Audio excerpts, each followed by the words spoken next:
All right, here we are. We back at it. Okay.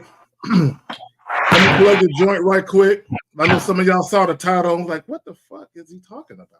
Yeah, I wanted to ask you, nigga. What the fuck is he? Yeah, you about to find out. You're about to find out why men should stop talking about masculinity. Now, when I play this clip, right, and if for any of you guys that have any astute awareness and observation and attentive listening skills, when you hear this buffoon talk and you hear how he talks about masculinity in relation to trauma and all of that, it's going to be like, what is this dude talking about, right? So one of the things I want guys to understand, let me just read this real quick. The topic of masculinity, or the foundation of manhood, is not always in correlation with women. Most men are ill-equipped to speak on masculinity and manhood because they speak as if masculinity is synonymous with women. The game is not about women. Now, the byproduct of being a man who is not masculine can manifest itself in dealing with women, just like the byproduct of being a masculine man and having a masculine identity can manifest itself when it comes to dealing with women. But just manhood and masculinity, that can stand by itself without women. Because every aspect of your life, right, if you're not a masculine man, if you're not a man, if you don't have the foundation of manhood, you're gonna fuck up, right? But it has nothing to do with women just in and of itself. It can stand alone without women, right? I want guys to understand that. And let me just say this. For those of you who are not subscribed to the Bad Boy membership or the Masculine Identity membership.com, you need to get on that, especially if you can't be there in Florida and Miami, October 26th. October 26th. Yes, sir. Yes, sir. We got that shit. Yes, sir. Yeah, I probably didn't even save it. Of course I didn't. So real quick, and if you could put the link to the Eventbrite so I can say that shit and make sure that I'm gonna put it right now. So if you're not going to be there in Miami, October 26th, right, at least get on either Miles's joint or Lucario's joint. So that way you can actually see the totality of the Game Kings to the definition of man, right? Let me see. Let me snatch this shit the fuck up. And the reason why you need to see that is because when we were speaking on masculinity and manhood, rarely did we mention fucking women. Exactly. Because the game has nothing to do with women. Hold on, let me throw this joint in there right there. Let me. I like the way April got it up. No, I said April. Renee, my bad. See. Hold on, real quick. No, that one right there. All right, right there. Right. So, guys, again, manhood or masculinity is not always synonymous with dealing with women. It can be, but not always. And we have to be careful as men when we speak about manhood and masculinity to make the separation when need be, right? And the separation needs to be there because in order for you to, and again, shout out to Miles for the masculine identity, your identity has nothing to do with women at all, right? So that's why the separation of manhood and masculinity has to be there so you can get in touch with who you are as a man, right? Now, if you want to talk about dealing with women, relationships, marriage, fatherhood, and things of that nature, then we can bring them together and we can speak on the benefits of being a masculine man, just like we can speak on the consequences of not being one as it relates to dealing with women. But we need to make a clear separation in some cases so guys don't get it fucked up and confused. And real quick, the link is right there. Renee put the link up there for the Eventbrite joint. Y'all go ahead and copy and paste that. Shout out to the homie Joe Blaz with the 5. Respect, brothers. What's going on, Joe Blaz? So fuck it. Let's go ahead and get into this shit right now and play this clip. Guys, I need you guys. I know Miles is going to listen because Miles is always on point. But I need you guys to listen to what's being said. We're just going to get into it. Men and women experience trauma differently. When a man experiences trauma and overcomes trauma, he becomes a masculine man. A masculine man is more valuable to a woman. When a woman experiences trauma, The only way she can overcome it is by taking on more masculine traits. So she becomes a more hardened woman for her future man. Because the only way you can overcome trauma, you have to take on masculine traits. You got to be a little bit more non-agreeable. You got to be a little bit more assertive, a little bit more dominant. And inherently, men just view those traits in society. Human beings, we view that as masculine. The more things... have a good man. It's not saying that she's not deserving of a good man. 2 minutes earlier.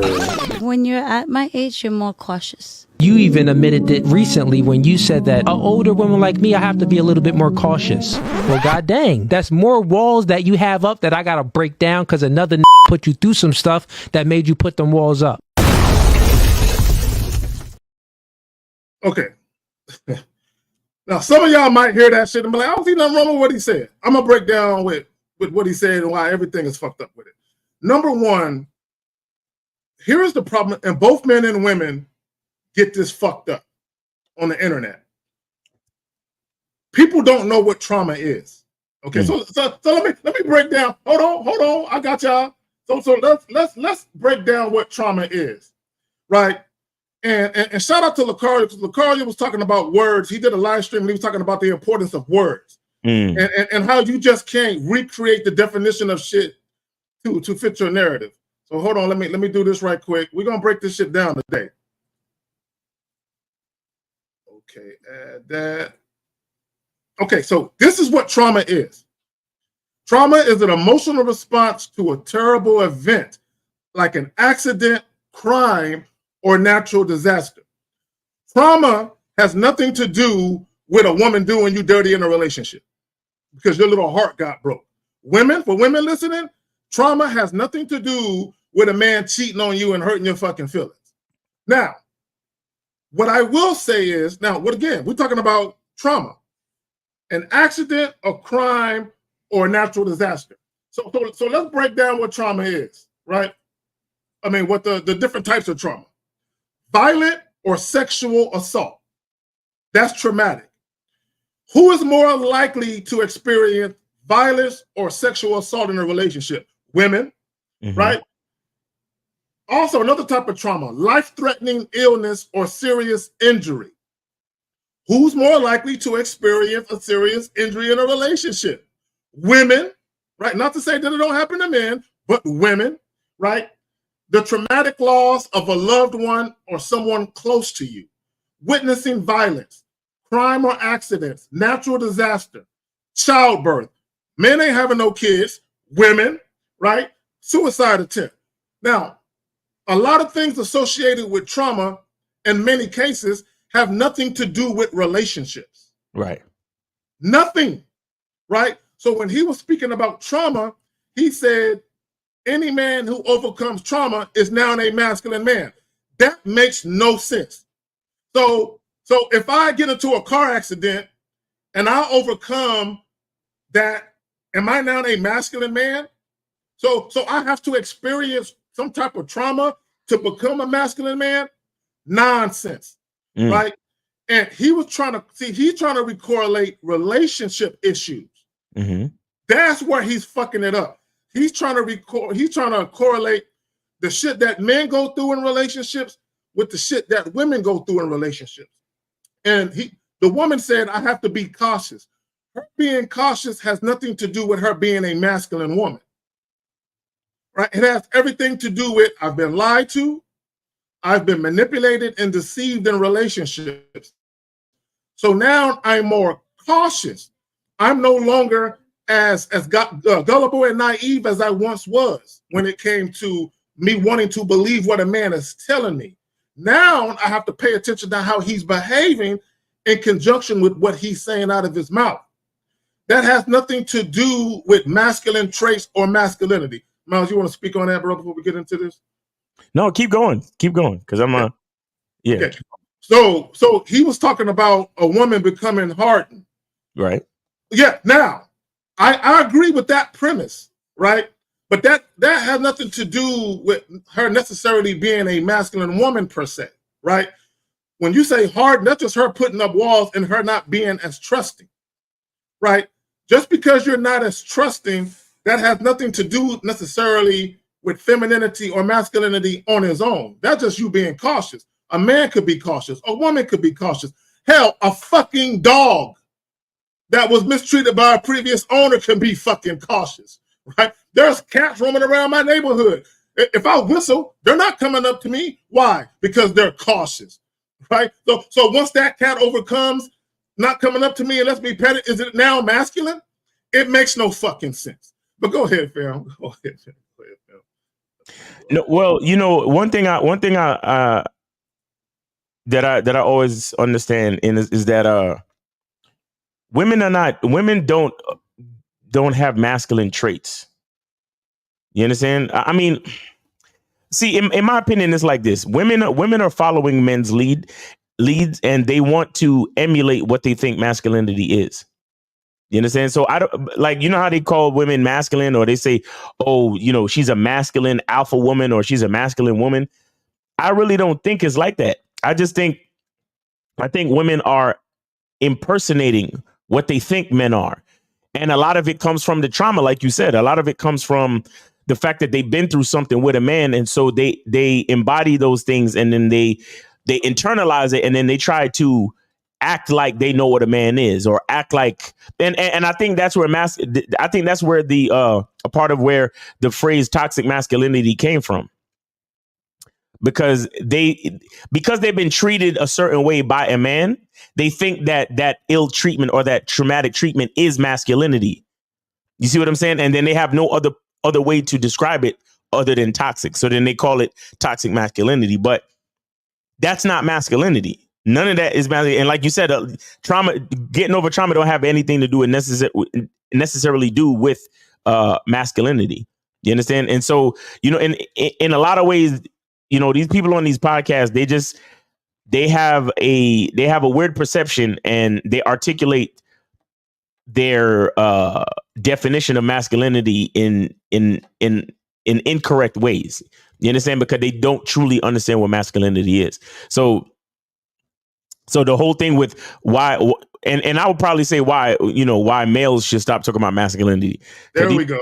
These niggas ain't even men like that. You understand? They're not even men like that. Like, they, that dude, I mean, I don't got no problem with that dude. He says a lot of cool shit on his thing. I mean, I don't agree with everything and all that, but his, again, he is putting masculinity on these women, and that's a mistake.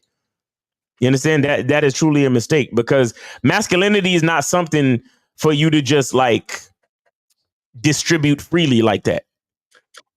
You know what I'm saying? It's, it's a little bit more, there's a little bit more prestige and privilege to masculinity. So, the guys like that gotta, they gotta be careful. Go ahead.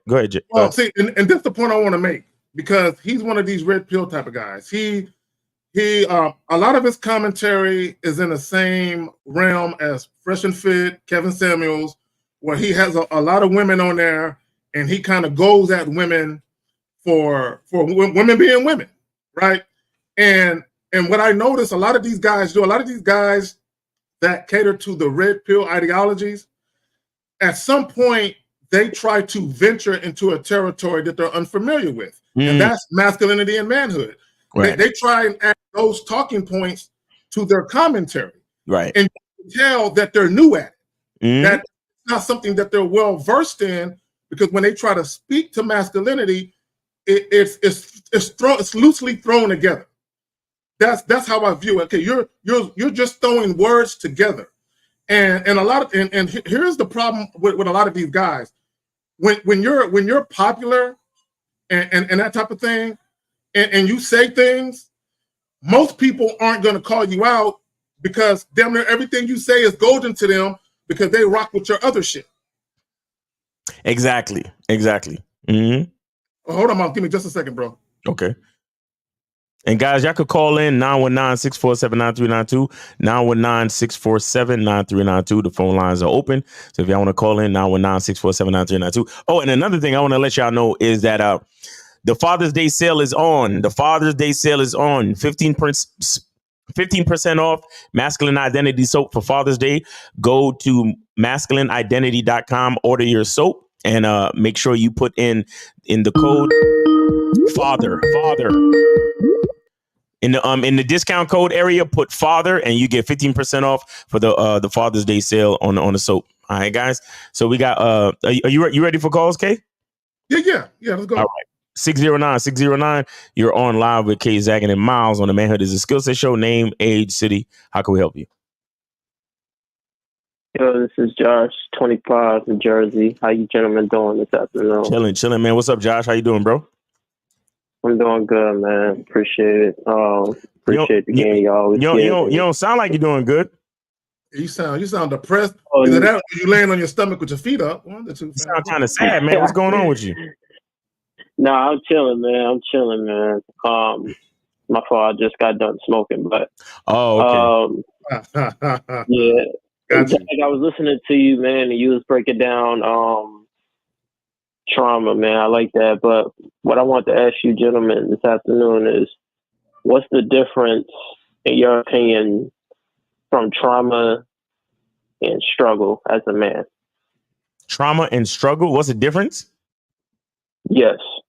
Well, in my opinion, or from what I understand, trauma has more to do with a particular experience, right? Or like a particular experience that kind of stretch you emotionally, meaning that it's a new experience, and it's also it took you beyond a certain point in based on that singular experience. But struggle is something that you deal with on a frequent basis, like day to day. You see what I'm saying? Like struggle and struggle doesn't have to be traumatic. Struggle is just something that is a challenge for you, or struggle is something that you use it to maintain a certain level of toughness, or being able to deal with different situations on a regular basis. So trauma is like more of a singular experience, and struggle can be every single day. So caller, so this is what I would say. Now, can you struggle to overcome trauma? So here's an example of trauma, right? Let's say you have a woman who was either sexually assaulted or physically abused. And during the course of those crimes, because they're crimes, like let's say someone grabbed her by her neck, right? So let's say, months later, years later, she's dealing with a man, and they are about to have sex. And let's say he grabs her by the neck, and she like jumps, and she's shook, right? The reason why that will occur is because of the trauma she's experienced, and she hasn't gotten past it, right? Another example is, let's say you've been a victim of gun violence, right? Mm-hmm. You've been shot, or you witnessed someone getting shot, and you just witnessed something horrific. So let's say you're walking and you hear a car backfire, which can sound like a shot, and you jump and you're terrified, right? That's traumatic, right? That's called post-traumatic disorder, where you experience something traumatic, and months later, years later, if something even reminds you of it, you're still jumpy, right? So people who experience real trauma, they go through shit, right? Even kids, even like let's say a woman, or even a young man. Let's say you were yelled at, you were screamed at as a young kid, and it was traumatizing to you, right? And then you grow up, and someone like in a relationship type of situation raises their voice at you, and you shut down, like you literally shut down, right? That's you kind of recounting your childhood trauma, because you're not over it yet. You're still struggling to fight past it. And G Dog UK said it in the chat, where trauma has become a fashionable word, where people just toss it around. Yeah. Right. But there are people who, and to me, I think it's offensive to people who experience real trauma. Right. So when you say struggle, can you struggle to get over traumatic events in your life? Yes. But even Dukalux, he's saying that's just examples, but whatever the person would be experienced, that is terrible to them, is trauma. No, that's not necessarily true. Right? Because being cheated on, right, that's not necessarily a traumatic event, because you got cheated on, right? That's not necessarily. Now, can you say that's something that messes you up, that it causes trust issues? Yeah, but that's not necessarily a traumatic event. Now, let's say let's say, like I give you an example. I watched this show. I think it was called Snapped, where the woman killed her husband. And the reason why she killed her husband is because she was watching. This is back when VH tapes were still popular, right? So she popped in a VH tape thinking it was a movie, and it was really a recording that her husband made of him sexually assaulting her daughter. Oh my God! So he recorded it, right? So her witnessing her husband sexually assault her daughter. Now her daughter, that wasn't his biological daughter, right? But regardless of that, right? So she saw it. Can you say that was a traumatic event? Yes. It was traumatic. It was so traumatic. She killed a motherfucker. Yeah. So we got to be careful what we label trauma. You know what I'm saying? Now you can say something is disturbing, but is it necessarily traumatic? But go ahead, call it. You got it. Oh, were you asking me a question? Or No. I'm asking you a question. It was more of just me making a statement. But you got it. It's on you, bro. Go ahead. What was your purpose of asking that question, Josh? I was kind of struggling to kind of differentiate the two. So, I lean to you guys who got game. Yeah, but differentiate. But what's your purpose for differentiating the two? What brought you to this line of thought? No, it was just a thought. Just. So you just sit there. You just sit there and think of trauma and struggle, and that's it. Like. No, it was just something that came to my mind. That's all. Okay. Nothing big. All right. You have any other questions? No, no other questions, man. I appreciate the game, man. I appreciate you guys. You just finished smoking, so your mind is just wondering. That's really what it is. Bro, go ahead and hit the kitchen. I know you got the munchies, bro. Go ahead and hit the kitchen up. Nah, I already ate He already ate. Oreo ice cream, man. Oh, okay. Yeah, man. All right, bro. Hey, man, go. You know what? Since you high as shit, go to masculineidentity.com and get yourself some masculine identity soap. It's 15% off for Father's Day. All right, go to the discount code on the checkout and type in father, and you get 15% off. All right, bro. And I would say, and since you're really high as shit, go ahead and hit the Cash App and accidentally put a 0 behind that 5. You know what I'm saying? Go ahead and do that. Nah, all just aside, man. I appreciate y'all, man. Miles, I'm actually on the Bible membership. I'm planning on getting your soap, bro. Right. I always tune into y'all. I think a week or two ago, I called into this show and I was, talking about my upbringing and shit like that. Y'all was really helping me out. So, I always appreciate the game y'all give. And I'll be in Miami. All right, in October, perfect. So. All right, appreciate it. See you there, bro. See you there, man. You have a great day. Appreciate you, man. Be safe. All right, for sure. Peace. All right. So, yeah, we're good on calls right now. So, 919-647-9392, 919-647-9392. Go ahead and call in, guys. 919-647-9392. So shout out to the homie Steve the Dean in the building, the motherfucking man mindset. Oh, yeah.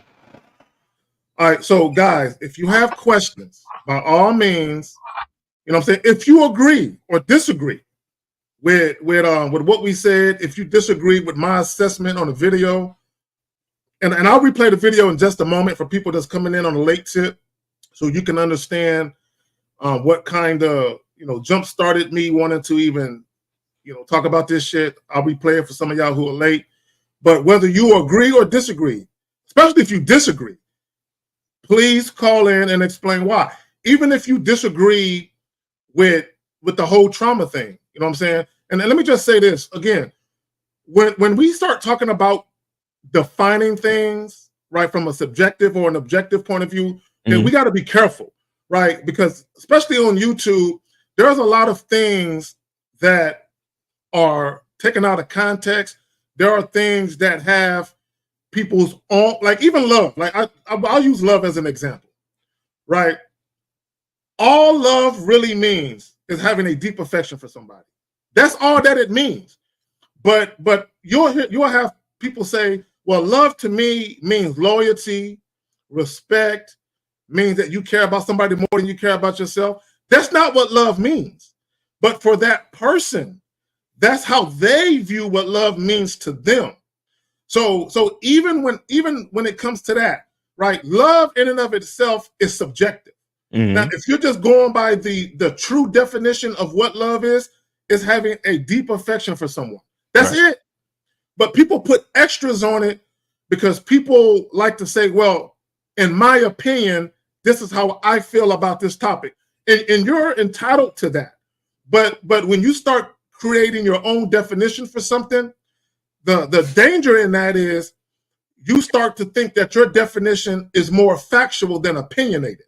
And that's where we get into the dangers of shit. Like even with love, right? When people say, oh, girl, he don't love your love. He doesn't know your love language. See, now that's where you get into the danger of shit. Because you start to act like, quote unquote, your love language is more facts than opinions, right? So when people say, oh, my love language is affection or touch, right? Or my love language is gift giving or service, that's just your opinion, right? But when you think your opinion is more factual than opinionated, then you start to expect people to do things in relation to your fucking opinion. And that's where you have unrealistic dating expectations. Let me hit this up real quick. So scale fitness with the 5. If a child grew up watching their parents fight all the time, it can affect their relationships as an adult. Well, it can be traumatic because you're witnessing. Hold on. Where we go? Witnessing violence. You're witnessing violence, right? When you're yelling and you're cursing and you're being aggressive with your tone, right? That can be a perception of violence, right? You know what I'm saying? Especially when you get the pushing and shoving in conjunction with that aggressive tone and aggressive rhetoric. So as a child, like you got to remember that children, they're not developed like a 22-year-old witnessing his parents arguing. It's not the same thing as a 6-year-old. It's not. Okay, it doesn't mean that it's not disturbing as a 22-year-old, but is it quite as traumatic as a 6-year-old? Probably not, because you're still developing, right? So as a 22-year-old, you can differentiate between people just being dumb and immature, right? They just dumb, immature. They don't know how to communicate. They got issues. They probably got childhood issues they haven't worked through. As a 22-year-old, you can make that assessment or you can make that discernment. As a 6-year-old, you really can't, right? So as a 6-year-old, you can grow up as that 22-year-old, basically mimicking what you saw as a 6-year-old. Right. You know what I'm saying? So to me, there's a difference between your maturity level, your mental aptitude, and your emotional maturity for you to be able to look at what you're seeing and then make a decision on how to view it. Like another example would be this. Shout out to, I don't want to say his name, but I got a partner who witnessed his father cheating on his mother. Both his parents were married and they were together. His father, him witnessing his father cheating on his mother impacted how he viewed relationships. And so when he got married with the mindset of trying to be the opposite of his father. And in doing so, he overcompensated. And it messed up. Let me not say it messed up his marriage, but it messed up how he viewed marriage. And because of that, he was blind to the fact of how to actually be a man first. Right. So he thought being a man was synonymous with being a husband. Right. And being a man is separate from that. Right. So you got to be a man first before you can be a husband to a woman. You got to be a man first. Just being a husband to a woman doesn't automatically make you a man. And because he didn't have that understanding, he walked into the marriage not prepared to actually lead that woman correctly, which led to incidents in his marriage. And he'll tell you that. He'll tell you that he didn't understand. And now, because he understands what it means to be a man, he's remarried and he has a whole different marriage. His marriage is way more healthy because he understands how to lead from a man's vantage point, where before he didn't, right? So this is why when you have kids that experience traumatic events, they grow up having a misunderstanding of what it means to be a man or a woman.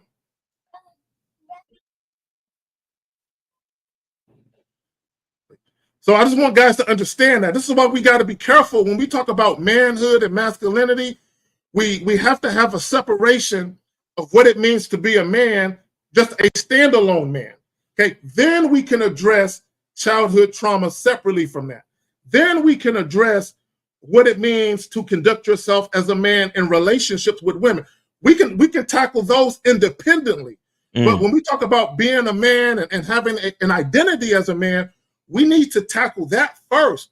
Because when we talk about having children, right, as a man, when we talk about being a boyfriend or a husband or dealing with women, that branches off. But we can't jump into just having kids and being a boyfriend or a husband and think that somehow we're men now because we're doing these things. It don't work that way. Right. So guys, the call-in line is open, 919-647-9392, 919-647-9392. Guys, if you have opposing views, call in. Okay, we're listening. Be respectful. Call in. You can be in opposition of what we're saying, right? If you have a different mindset, right? Call in. If you agree, but you just have a different way of how you view it, call in, by all means. If you have a question, put a Q in the chat, followed by your question, because your participation is what's going to drive this show. Right. But if you're not participating, we'll end this shit right the fuck now. And I got shit. It's a nice sunny day. No, that's a swimming pool. You know what I'm saying? 100 yards from me. I'm about to hop in that motherfucker. It's beautiful outside, man. Yes. But you know what I want to ask too is, what about information? You know, like, because I mean, it's one thing to call it trauma, but it's another. Like, for example, my dad told me early in my lifetime. So my dad wasn't like all the way gamed up on a lot of things, but he did tell me this. He's number one. He said, make sure your woman love you more than you love her. And he said, you can't just have one woman. You understand? You just can't, you know? So it's like, and for the longest time I saw my parents together, but then I see my dad with other women. Now I wouldn't call it trauma. I just called it information. You understand? And then I mean, I did see my parents argue and fight or whatever, but when they divorced, it wasn't traumatic because they got divorced when I was in my early 20s. Yeah. And it wasn't traumatic. It was just like, well, one parent going this way, the other parent going the other way. My parents ain't together no more. That, to me, it was more like just information.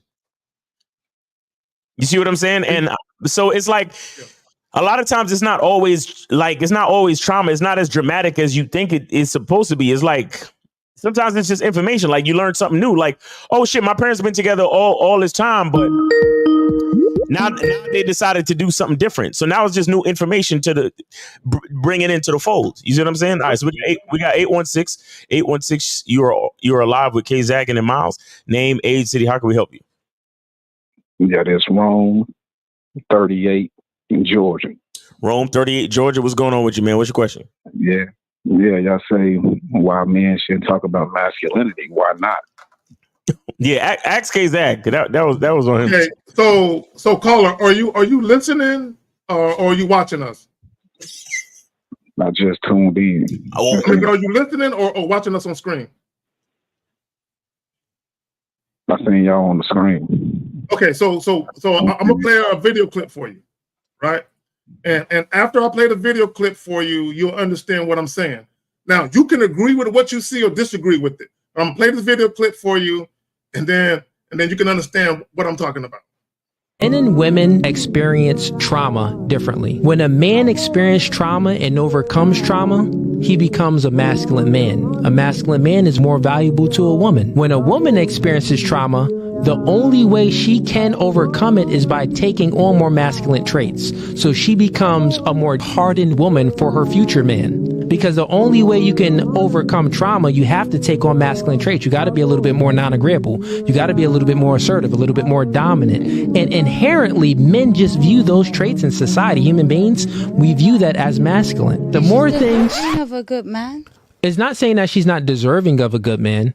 2 minutes earlier. When you're at my age, you're more cautious. You even admitted it recently when you said that an older woman like me, I have to be a little bit more cautious. Well, god dang, that's more walls that you have up that I gotta break down because another put you through some stuff that made you put them walls up.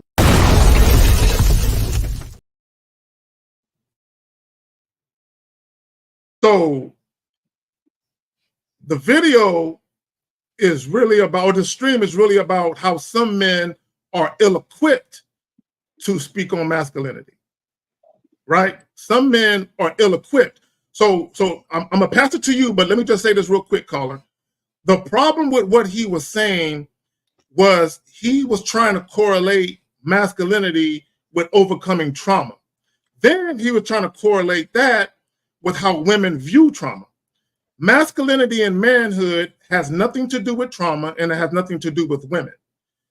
So for a man, for a young man or a man who doesn't really know his identity or who's easily influenced, listening to this guy, he'll get the wrong idea about what it means to be masculine.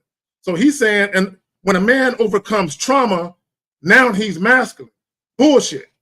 You don't have to overcome anything to be a masculine man, right? You can experience trauma and be a masculine man before that trauma. Does that make sense?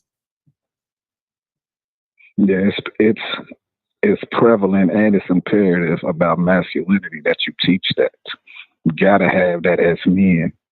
So it ain't nothing wrong with talking about masculinity. No, caller, we agree with you, brother. It's extremely important to have such. It's not a bad thing to speak on. No, caller, brother. We see. So he's taking it. Caller, it sounds like you take the title like super literal. Like you're not even.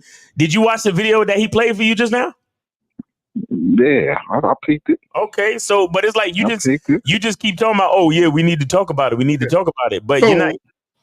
So caller. So based on the video that we saw, let me rephrase the topic. Why some men should stop talking about masculinity? Why males should stop talking about the title is an attention getter, but the premise of the video is really that some men are ill-equipped to talk about masculinity or manhood. That's what it's really about. And that's the point of the video is really that. Amen. Those males who are ill-equipped talk about that. There's a difference between a male and a man. Exactly. So the clip that we just played is a male. He's not no man. Go ahead, fam.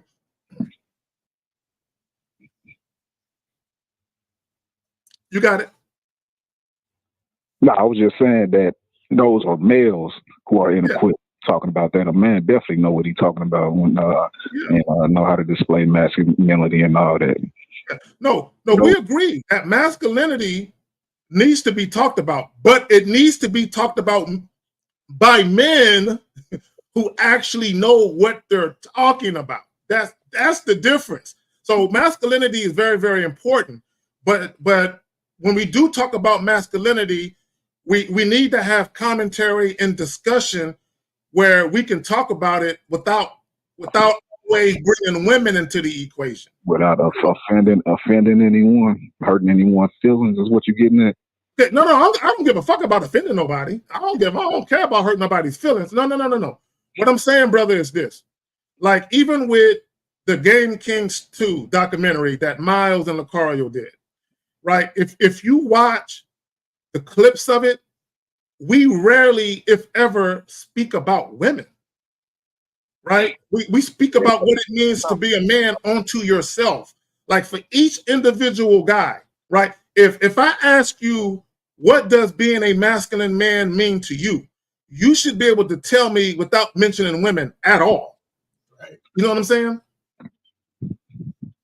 All day. It's a differentiate. Exactly. The difference between the two. You can't even, they're not even a part of that equation, that topic. And there you go. That's the point, brother. And that's the point I'm trying to make.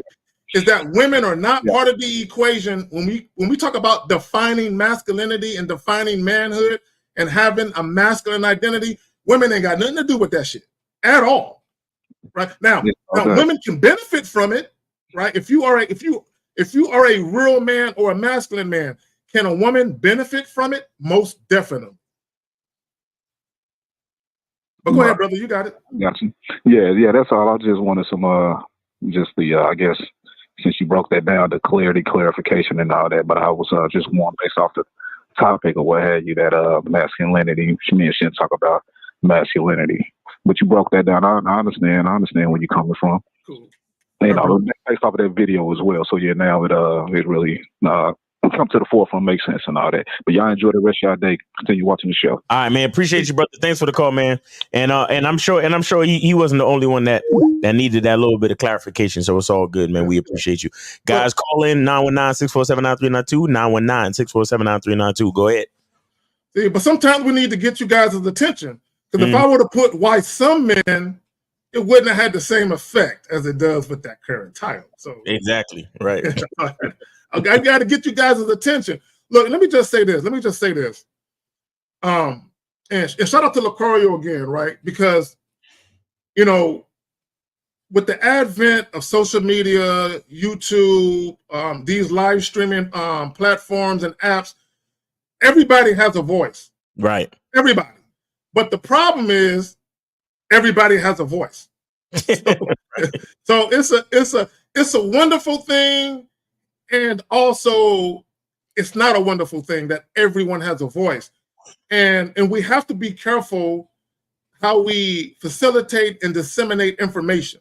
We have to be careful and mindful because when you talk about people with a lot of influence, right? Because everyone has an influence. I don't care if you have 1,000 subs or 100,000 subs. Right. Our voices, we have the ability to influence people. The problem is the people with bigger channels that have funky ass information, they have the ability to reach the masses quicker than men with better information has. You know what I'm saying? And that's the problem, right? Even when we talk about manhood and masculinity, I want guys to understand something, and I gotta bring it up, right? I gotta bring it up. When we talk about red pill ideology and MGTOW, men going their own way and all that other shit, a lot of these guys, the reasons why they had trouble with women to begin with is because they didn't have an identity. Shout out Masculine Identity Membership.com. They didn't have an identity. And they thought their identity was them being somebody's husband. They thought their identity was what they could do in relation to taking care of a woman. Oh, if I provide for a woman, if I love her, if I dote on her, if I spoil her, and if I care for her, if I provide her security, and if I provide resources for her to have a comfortable lifestyle, I'm a man on the strength of that. No, you're not. No, you're not. Now, there's nothing wrong with providing security and provisions for a woman. On the surface, there's nothing wrong with that. But the problem is when you associate that with manhood and masculinity, and then a woman, the moment a woman fucks you over, divorces you, or at least in your eyes, what it means to be fucked over. The moment a woman divorces you to court, now you have a skewed idea of what it means to be a man. Right. All right, we got 330-330. You're on live with K-Zag and Miles. Name, age, city. How can we help you? It's William, 41, Ohio. William Kime. William Kime. What up, man? Hey, William, what's good, fam? Hey, listen, I'm literally catching like 10 minutes of the show. I leaving my friend's house. I'm going to do a quick meetup with a girl up the street from my barn just for a quick drink. All right. I see what do you guys got there? What's something about stop talking about masculinity? Yes, we're just talking about how some men. Okay, no, I don't want to offend men. How a lot of males are ill-equipped to talk about masculinity and manhood. Look, let me just say this. A lot of people have a lane. They need to stick to their lane. When they try to come into the other lane and speak on matters that they're not well versed in, they confuse and conflict the information. But yeah, we're talking about how a lot of guys should stop talking about masculinity because they're ill-equipped. But go ahead, William, you got it. Yeah. Well, on that note, with staying in your lane, I say that all the time. Like, I got to keep myself in my lane, you know, and I guess that's part of being a man is knowing what lane you should be in, right? Yeah. I mean, know what lane you should be in. You know, I mean, like, I know there's certain that I am not able to do in the equine and the horse world, right? I know I can't do that, but I know what lane to be in, and I know where, you know, where I can make things work, you know. But also on the masculinity thing, I was thinking this quick story on something that just happened the other night. Anytime I'm on a date with a woman, I just love especially, you know, if the vibe's right, you know, you're feeling each other, whatever, compare hands, like put her hand, like have her put her hand in my hand. And usually, like just last night, there was one where my pinky was way bigger than her index finger. And, you know, we were in the moment, like we were flirting, feeling each other, whatnot. And I just looked at her and I was like, now imagine what that pinky could do. Are you out here finger maxing, bro? You out here finger maxing? You out here finger? No. But William, look, real quick. Are you watching us or just listening to us? I'm just listening. Listening. Okay. No, I remember on a fingertip. I got a real quick story, right? So I remember one time I was fingering this young lady. We never had sex yet, right? And I had one finger in there, and it was kind of tight. I put two fingers in there, and it was super, super tight, right? So I put three fingers together, and I looked at my fingers, and then I looked at her, and I said, "Ooh, girl, you're gonna have a struggle." And she's like, why do you look at your fingers like that? Then I turned around and I looked at my Johnson, and I said, "Yeah, you're gonna struggle." Right? So basically what I was trying to correlate is if you can barely take two fingers, you're gonna struggle with what I'm working with, right? So that was my whole point of telling that story. But so when you told that woman, and that, let me just say this, that actually intrigued her when I did that shit. She was like, "Oh, really now?" Right? So that actually intrigued her, and needless to say, you know, it worked out in my favor. But anyway, so when you said this to that young lady, what was the end result of that? The end result was her riding my dick later on that night. Ooh. So after, you know, the girl that we that was last night. Yeah, come to think of it, that was last night. Yeah. So you say I got to smash? Oh yeah, we smashed, absolutely. Yeah. Nice. So no, she. Go ahead. No. Go ahead. Finish up. But no, what I was going to say is, like, you know, I didn't tell that girl that, oh, I'm a masculine man, I'm this, the word masculine was never ever brought up.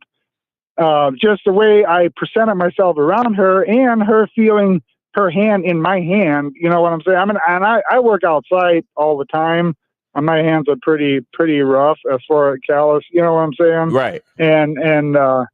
And you know, they feel that hand on their hand and maybe on their calf and shit like that. It's like they want to know what's that going to feel on my boobs too. You know what I mean? Right. And I get what you're saying too. Like, you know, men should stop talking about masculinity because what's understood doesn't need to be said. Exactly. You know, because like you said, you got hands like a man. You know, you shake hands with a woman, she knows she's shaking the hands of a man. You don't need to shake her hand. I love doing that where I grab a woman's hand, hold her hand for a second, and look directly in her eyes. You know what I mean? I love just watching a woman completely like turn into her feminine just by doing that. You know? Right. Because she feels it. She feels the strength. She feels the roughness. She realizes that she's not dealing with the same species as herself. Exactly.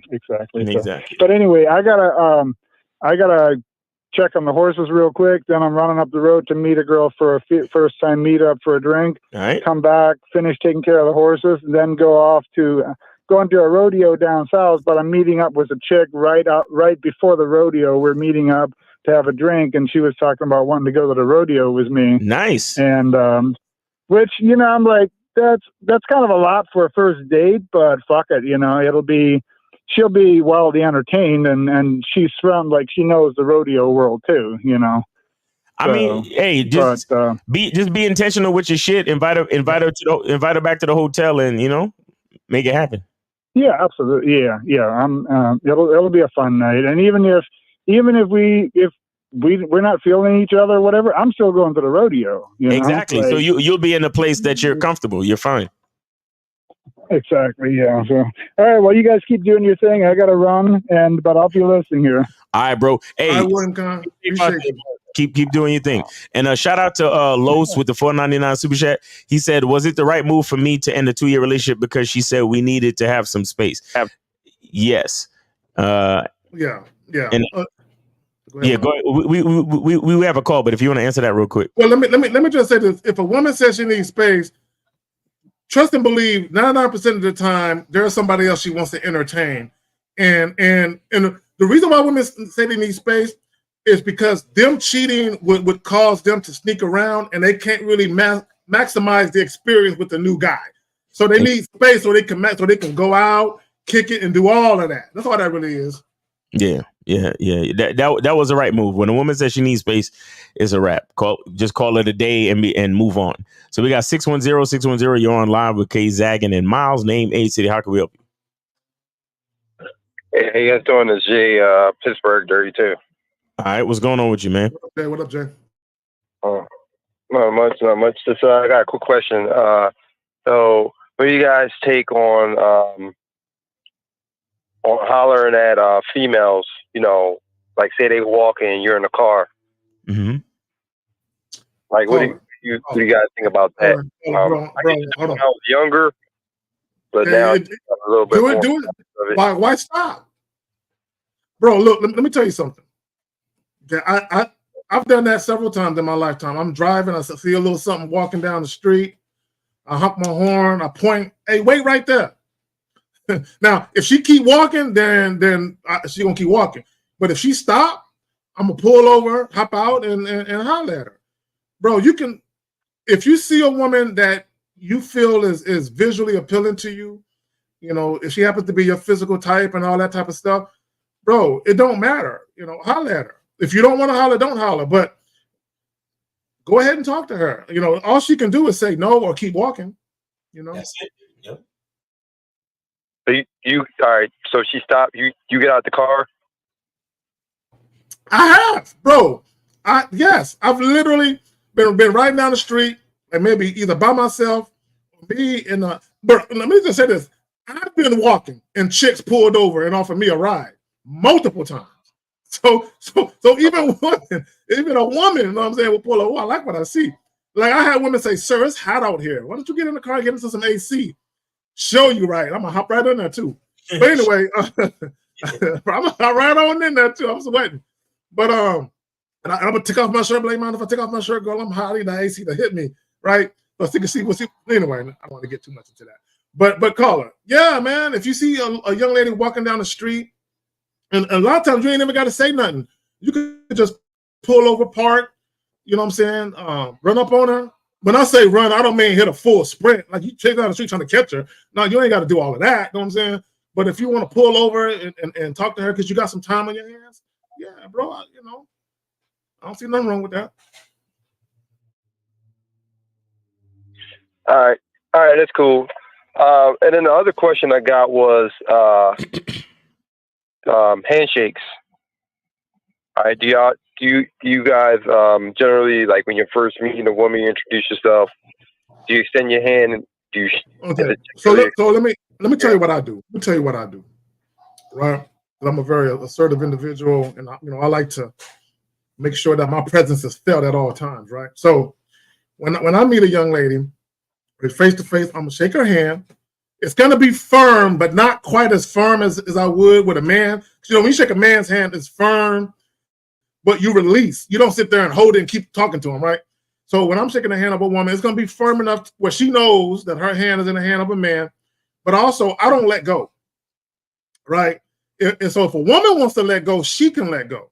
But I'm gonna keep holding her hand. I'm gonna look her dead in the eye while I'm talking to her. I'm gonna keep her hand in my hand, and I'm gonna inch a little closer to her. I'm gonna get a little closer, right? And the reason why I'm doing that is because two things.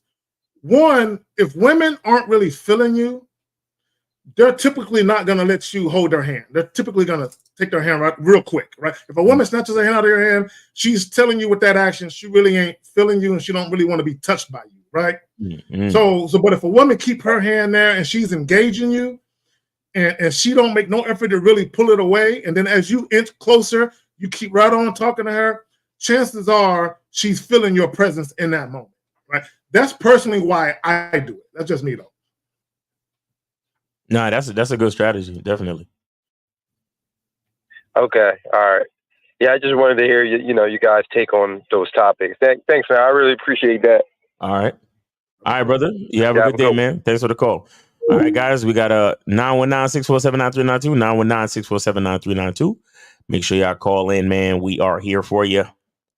Yeah, and let me say this regarding that. Guys, most communication is nonverbal. Most communication is nonverbal.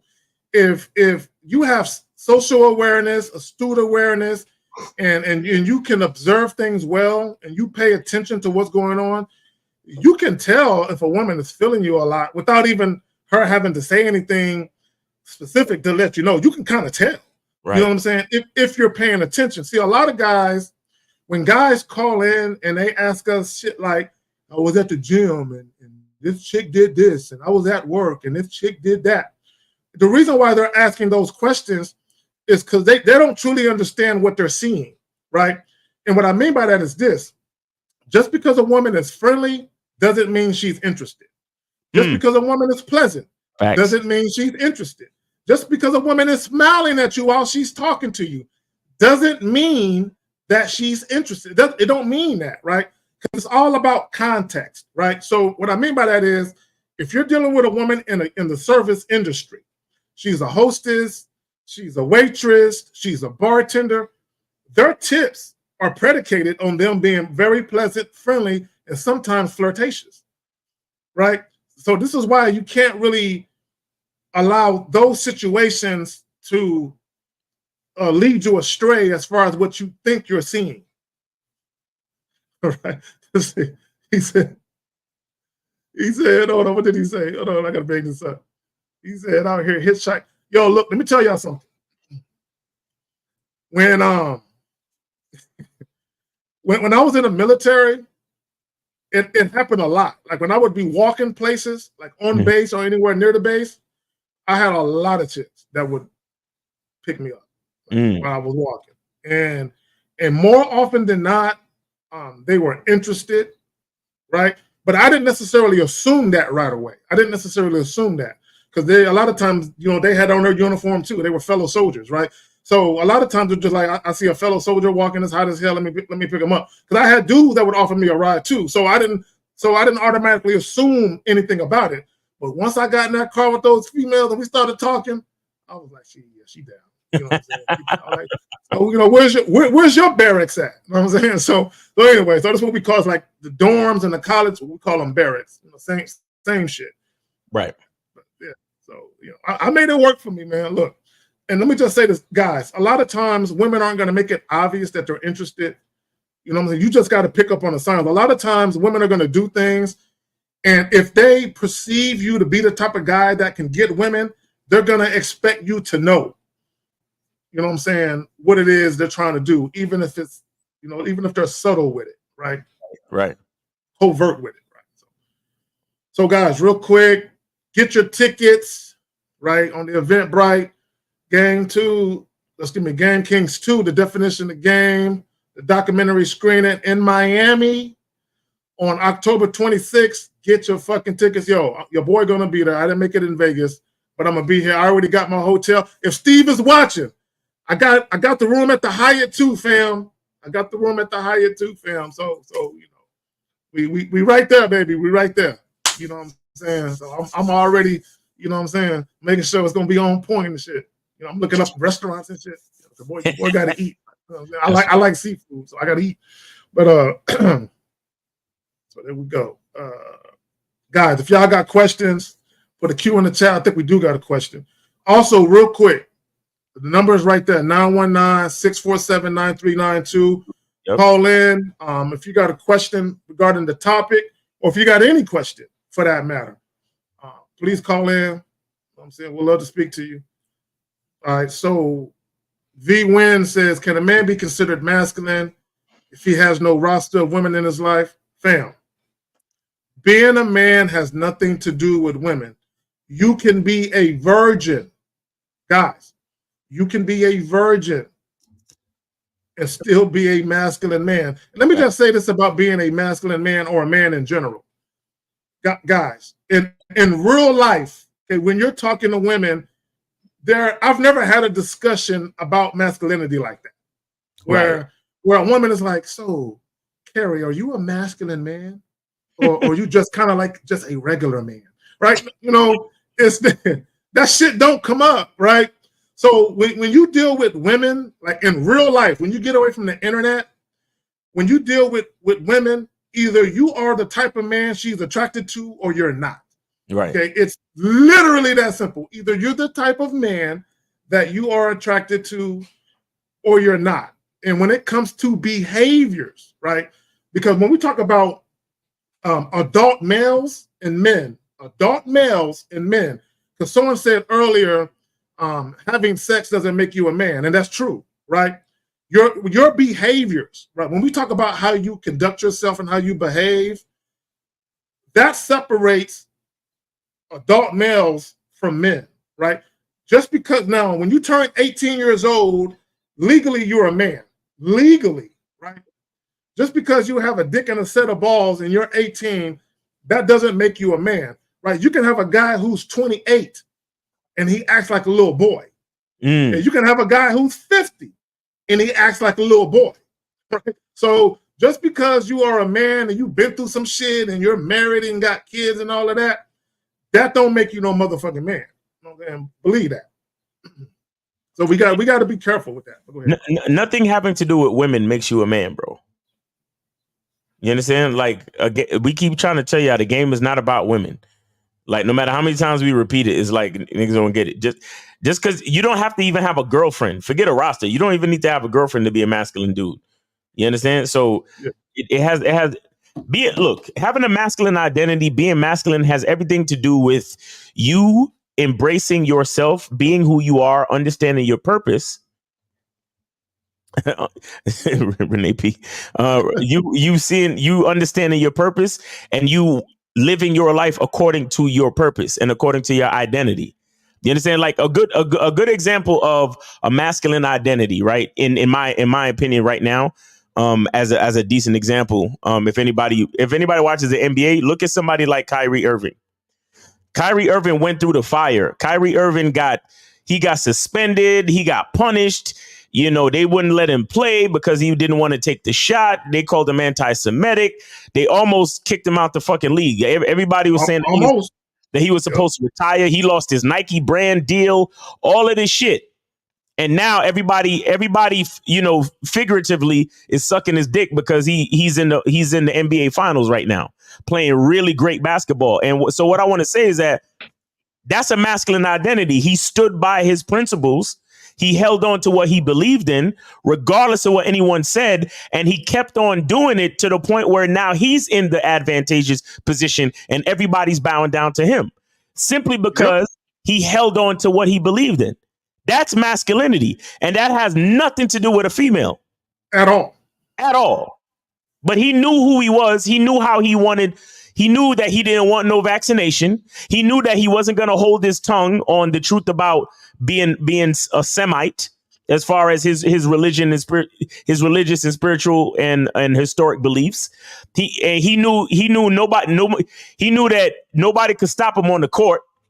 You understand? So he continued to work on his craft, regardless of them almost kicking him out the league or suggesting that he should retire. And no teams wanted him when the Brooklyn Nets put him up on the auction block to be traded. Because let's be clear, that's what it is. They literally moving slaves around. I mean, they're high priced slaves, but it's the same shit, really. But when they put him up on the auction block in so many teams, no teams wanted him, really. No teams. He lost tens of millions of dollars. And he lost a whole bunch of fucking money too, right? But he stayed true to his identity. And he didn't switch. He didn't be like, all right, my bad, let me get the vaccine. He didn't lie and say, oh, my bad, let me not talk about the Semites and all that. No, he stayed true to his shit. Well, even with that, Miles, he can't be bought. He can't. You know what I'm saying? He can't so that right there. Number one, let me just say this about not being bought. You know what I'm saying? Well, you can't be bought. No, don't get it twisted. His money mattered to him, but his principles mattered more. Exactly. Right. So, and because he knew what was going to happen when he got suspended, he lost money. Nike did. You don't think he knew that shit was coming? He could have easily reversed and did what Nick Cannon did. You know what I'm saying? And got apologizing and begging for forgiveness and all that goofy shit. So part of being a man is standing on your square and saying, you know what? This is what I believe in. I'm ready to, like you said, Miles, walk through the fire for this shit. Exactly. Right. And that we talk about principles and integrity and honor and dignity. All of that shit is part of what makes you a man. Now, women can have dignity and honor too, and all that, and that's what makes them a woman, right? But let me just say this, guys. I want guys to understand something. Because somebody asked earlier, matter of fact, let me bring it up right now. Where is it at? No, somebody asked about what makes a man a masculine man. Okay, first and foremost, excuse me, there are certain things about being a man that's just universal. Mm-hmm. Now, when you go around asking people what's the definition of masculinity, most people are going to be subjective. They're going to have their own personal definitions. But even it's kind of like love. Everyone got their own definitions. But when you peel back the layers of people's personal takes on it, there's usually an underlying theme as to just what the fuck it means. Right. Right. The problem is, though, and I'm gonna get back to what I said earlier, not everyone should be speaking on masculinity, because if you don't have an identity, if you can't even answer the question as to who are you, what's your identity as a man, if you can't answer that question emphatically and by the numbers, because you're not even equipped to even speak on that shit about masculinity. Now, you're allowed to have your opinion on it, but when you speak on it and you have the ear of impressionable young men, you're just going to fuck them up, because you're going to have them believing that masculinity or them being a masculine man or their identity is tied to women. Exactly. And it's going to fuck them up. Exactly. And again, let me finish my thought about, that's why the whole red pill movement and the MGTOW movement, these guys never knew their identity. So when things happen with women, when they got cheated on or divorced or whatever, they had a problem with women, and they had an issue with women. Whereas if they actually knew their identity, they would have known that divorces happen. It's par for the course. Being cheated on is something that can happen to anybody. It's par for the course. So if you understand that being in a relationship is a calculated risk, and that shit can happen to you regardless of how masculine you are or think you are, shit can still happen to you. Mm-hmm. But part of being a man and knowing your identity and having leadership skills and all of that is you're able to make better decisions where you lessen the likelihood of certain things happening to you, whereas other guys just walk into shit blindly because they don't know who the fuck they are. Right. So even as a man, when shit happens, the moment that a woman is disrespectful, you just get rid of her, because you can already see, if I keep this woman around, this shit is going to get worse, and I can really end up in a fucked up predicament if I keep her around. When you're not a man and you don't know your identity, you keep dealing with that woman. And then when shit gets really bad and the relationship ends, now you blame the woman. Whereas if you were actually a man, you would have actually saw that shit coming and you would have nipped it in the bud. Or when shit does happen with a woman, you can take personal accountability and say, you know what? Shorty ain't no good for me. You know, she don't fit the type of life that I lead. She don't fit into my plans. Let me go ahead and cut bait right now. Right. But when you're not a man, you know, you want to argue with the woman. You want to try and force fit situations. Girl, why you acting like that? All this shit I do for you. Man, you don't even respect me. Hey, now you're trying to force shit. You're trying to demand that she respects you. If you are a true masculine man, you command it. You ain't got to demand it. Because the woman already sees the value in you, right? And it's not, let me just say this. I don't want guys to get it twisted. Just because a woman doesn't see value in you doesn't mean you're not a man. But when you try and argue with a woman to see the value in you, you're not a man. Exactly. Right? Because you should already see, all right, she don't see the value in me, right? That means if she don't see the value in me, by virtue of that, she ain't going to offer no value. So let me get rid of this chick. Right? It's discernment. It's you being able to see shit before it happens. Right. Like Nas said, it was written. Like I can tell by how this chick is acting. If I continue to deal with her, she gonna be nothing but trouble for me. But most guys, they have no discernment because the chick is pretty, her booty is fat, or they just like her a lot, or whatever the case may be. So they feel like, you know what? Let me give her, and this is the mistake that guys make. Let me give her the title of girlfriend. Right. Then I'll have more influence. Then I'll be able to basically have leverage to change her, because then I can give her the threat of my absence if she don't change. That's not the way it works, because the threat of your absence should be prominent before she even gets the title. Oh my God, real talk, real fucking talk, man. I'm telling you. But if you ain't no fucking man, you're not gonna realize that shit. You know what I'm saying? So it's kind of like, it's just, and you said, Miles, you said something very profound. A lot of guys ain't gonna look at it that way. I did when you said it. Information. You have the information beforehand. Okay, when we talk about game is information. Okay, when you talk about game, okay, in order for a guy to really have game and understand game, you have to have the information. You have to have the requisite experience, right? You have to have the knowledge, right? Once you mix that shit in a pot like gumbo, you throwing that shit in a bowl and get ready to eat it is wisdom, because now you are applying the information, the experience. You're applying it to your life. Right. It's kind of like spreading peanut butter on bread. It's the application of the information, because you can get the information. We give information all goddamn day with these fucking podcasts. But what do we have? Guys calling in asking the same fucking questions. How do I? What should I do? And then we look at them like, you've been listening to us for 2 years. That means they're getting the information, but they're not applying it to their lives. Facts. Which is why they're still asking the same fucking questions.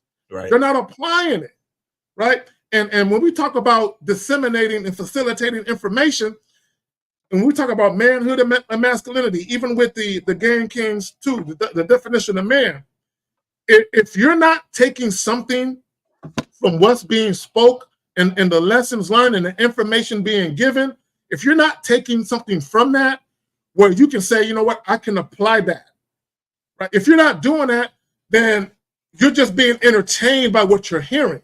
Right. Right, but you're not learning shit. And guys, hey, let me say this. If you're just paying attention to the shit that we say because you want to be entertained and you want to giggle and laugh at some of the goofy callers that we get, fine. If all you're listening to this shit is for entertainment purposes, fine, have at it. But when you have trouble in your life, just overall, and you have trouble dealing with women, that's what you get for not learning. Now, you can be entertained and still learn. Right. Oh, go ahead, Mike. You got no. I'm good. You could be entertained and still learn. Go ahead. Yep.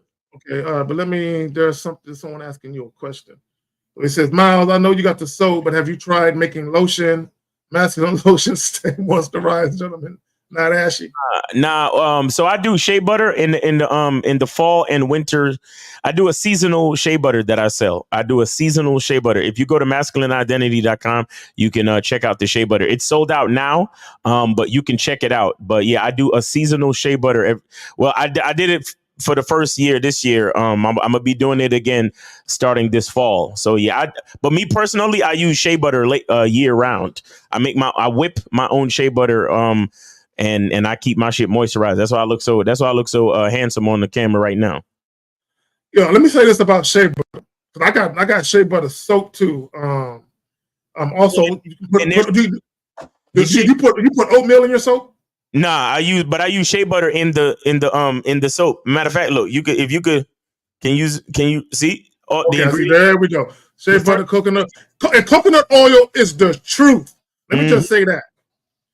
Look, guys, look real quick. What you put on your skin matters because this is why I say that. Because a lot of lotion is water based. At least talking about lotion. A lot of lotion is water based. The problem with that is the moment you put that shit on and you go outside, let a swift breeze come by and hit them elbows. You're gonna be ashy again. It's gone. And honestly, and look, guys, let's see if I could. Everything in my soap is edible. Everything in my soap is edible, of course, except for lye, because lye is what you use. Lye is just a natural ingredient to actually make soap. But every single thing in my shea butter is 100% natural and edible, meaning that because they say that if you can't put it on your skin, you shouldn't put it in your mouth. You understand? So this is, it's soap, so I have to use lye. But even my shea butter is edible. You understand?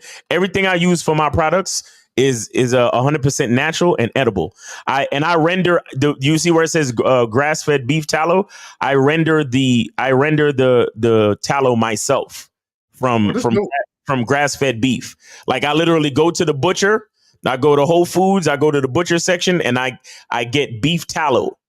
I get beef fat, and then I render it myself. You understand? And it turns into like a solid butter, and I use that to make my soap, and I use that. You got real handmade soap. That's that real handmade. My shit, I don't play with my shit, bro.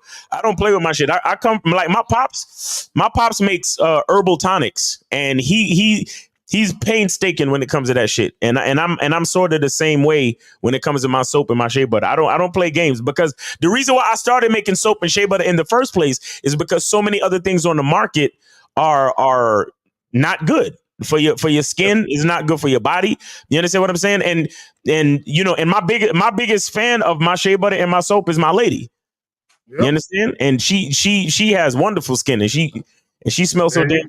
She smells so good when she come around, nigga.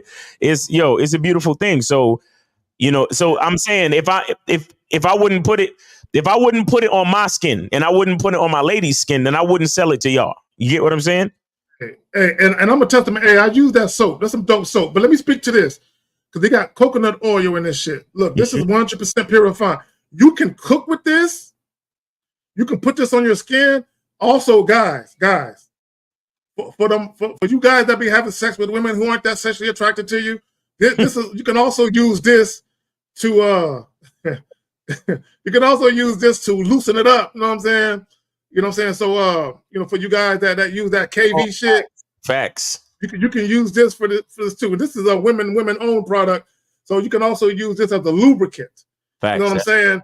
And for you nasty niggas, you know what I'm saying? You can also jack off with this shit too. I'm just saying,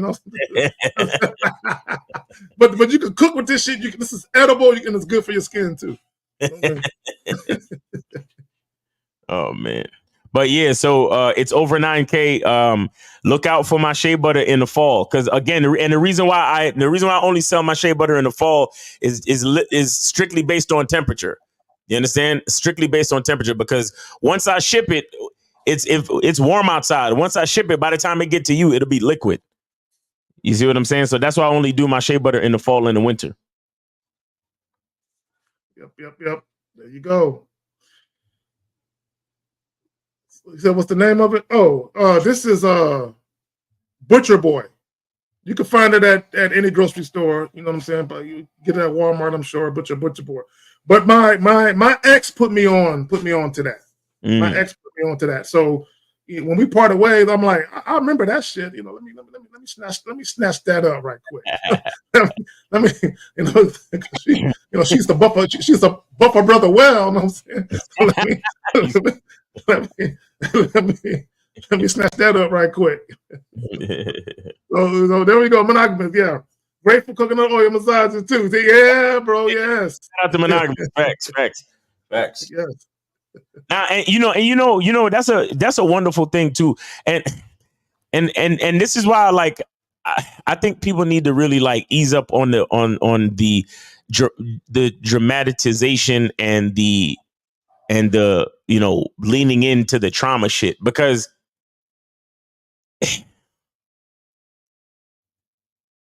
I think back to a lot of my old relationships and, women who came into my life and who are not in my life. And then I think about the wealth of knowledge and certain things that I know today that I didn't know before that came from those same relationships. I think about the music that I discovered from dealing with certain women. You understand? I think about, even understanding, certain things about shea butter and certain other things and certain the way that I think these days based on experiences. Like different relationships provide different experiences. There's a way that a person has been brought up where you might learn something new and different about yourself and about the world just from being in a relationship. So a lot of times, they not with a kind of, well, no, that's no. It's got to be raw sex, baby. We're talking about raw sex. Yeah. That's if you and that person in a real relationship. Yeah. But guys, a real relationship. We ain't talking about you guys that met a chick last night. Not y'all. No, not y'all. So yeah, but he sound like he's speaking from experience, like a condom popped with the coconut oil or whatever. But anyway, but yeah, I think as people we need to be a little bit more like appreciative and grateful in general. When it comes to relationships. Limitless says, "I'm not going through all of that to sell y'all shea butter, bro. I'm not doing it." And if he did, I'm pretty sure the price would blown up on y'all niggas real quick. I would have to raise the price, and none of y'all would buy the shit. Because truth be told, y'all some cheap motherfuckers. Let's be real. Then with that being said, make sure y'all go to masculineidentity.com to go take advantage of the Father's Day sale. Go get your soap. And when you get to the checkout page, go to the part where it says discount code, type in the word father, and you'll get 15% off of your soap order. All right, your entire order. So if you order you can order 6 bars, 10 bars, whatever, and you get 15% off that order. So make sure y'all go check that out. There you go. What were you saying, Miles? Oh, I was just saying, I just think people in general need to be more have more gratitude and stop being like such drama queens when it comes to relationships ending, because each relationship you should learn something and it should make you better than you were before. Even if the relationship didn't end so well, because if you can appreciate a good experience, you should be able to appreciate a bad experience. Facts. I agree with that. Quote unquote bad experience, because everybody think life is just about being happy and going through the good times. No, life is about the entire spectrum of experiences and feelings and knowledge and wisdom and all of the things that we've been through. All of the things that we go through is what makes us who we are. And some of it is not trauma, it's just information. I think people fucking, they romanticize and make everything just so dramatic and negative. And it's like, it's not necessary, bro. It's really not necessary. A lot of times life is there to show you certain things that you may, like, for example, I spent the night in prison. I spent one night in prison.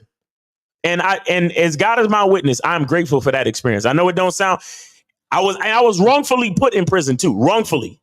But what I'm saying is I'm thankful for that experience because,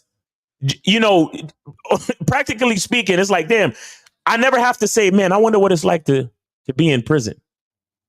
You get what I'm saying? Like, I never have to wonder about that because I've done it. I've experienced it.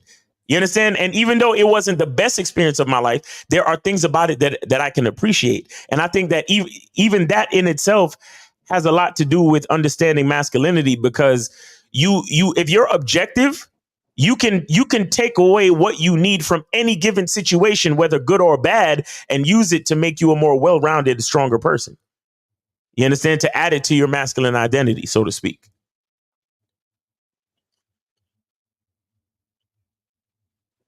But if y'all want to call in, 919-647-9392, 919-647-9392. Go ahead and call in, guys.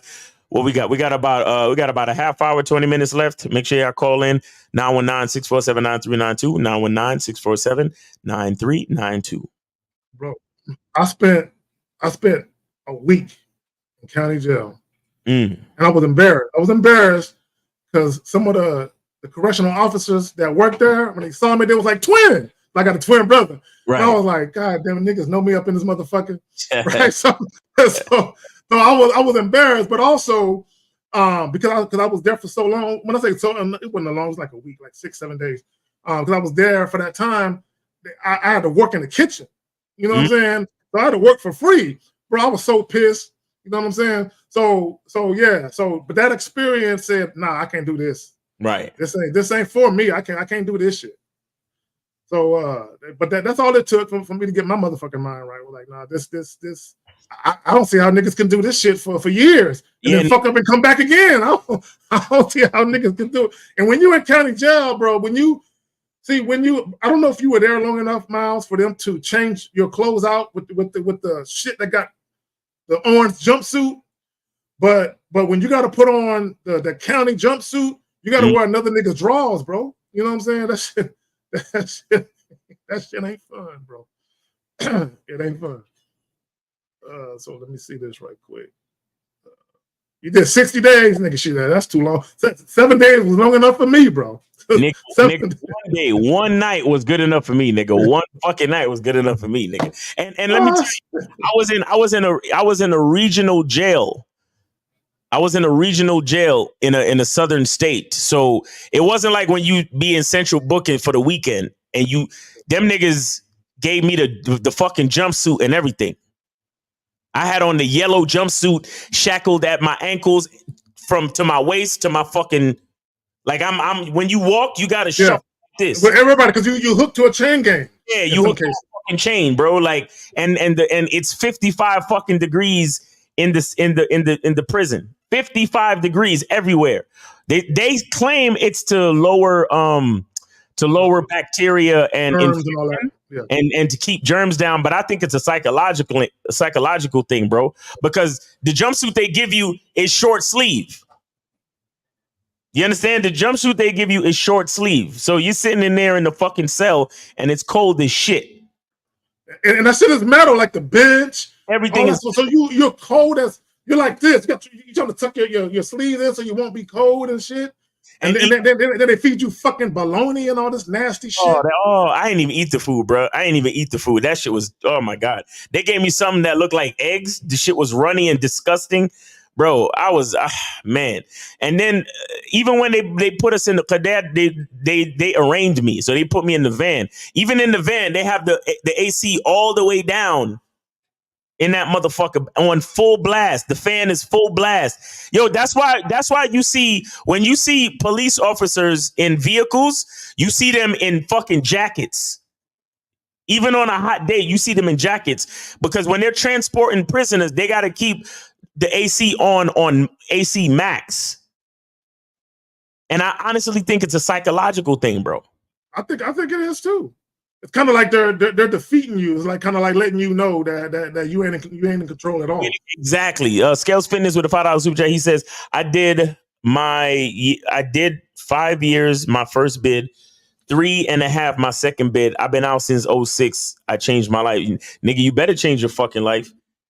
Yo, prison, jail, whatever you want to call it, ain't really no place for a real nigga, man. You need your freedom, bro. You need your freedom. You need your fucking freedom, man. I'm telling you. Look. I'm reformed. Thanks to Bear County jails. I'm reformed. I think we got Monogamous Play on the line. Monogamous, what's going on with you, bro? Oh, yes, sir. Yes, sir. Hey, what's up, KZ? What's up, Miles? And I got you. Yeah, Miles. I got your donation, bro. Appreciate you, brother. Yes, sir. Yes, sir. Yes, sir, man. Hey, this is just a great topic. I'm just catching the end of this show and y'all just talking about this. In life, everything is not jolly. You know what I'm saying? Everything is not going to be on the up and up. Sometimes you have to go through. For example, a mountaintop is only there because there's a valley, right? So every mountaintop, there's a valley. So there's going to be some strength building that you're going to have to go through in order for you to maintain the next level, right? Mm-hmm. There's a lot of learning, right? So I remember this, and I ain't gonna lie, like this one situation made me learn a whole lot, and it kind of changed how I move in like my totality, right? Right. See, when I was in college, right, and even in high school, like I always been like a popular, cool nigga. You see what I'm saying? Right. And in college, like I was like there was a part of my life to where like I thought everybody was like my friend. Mm. You see what I'm saying? Because just because everybody's smiling and you kind of like the joy of the, like they used to call me Dan the party man in college.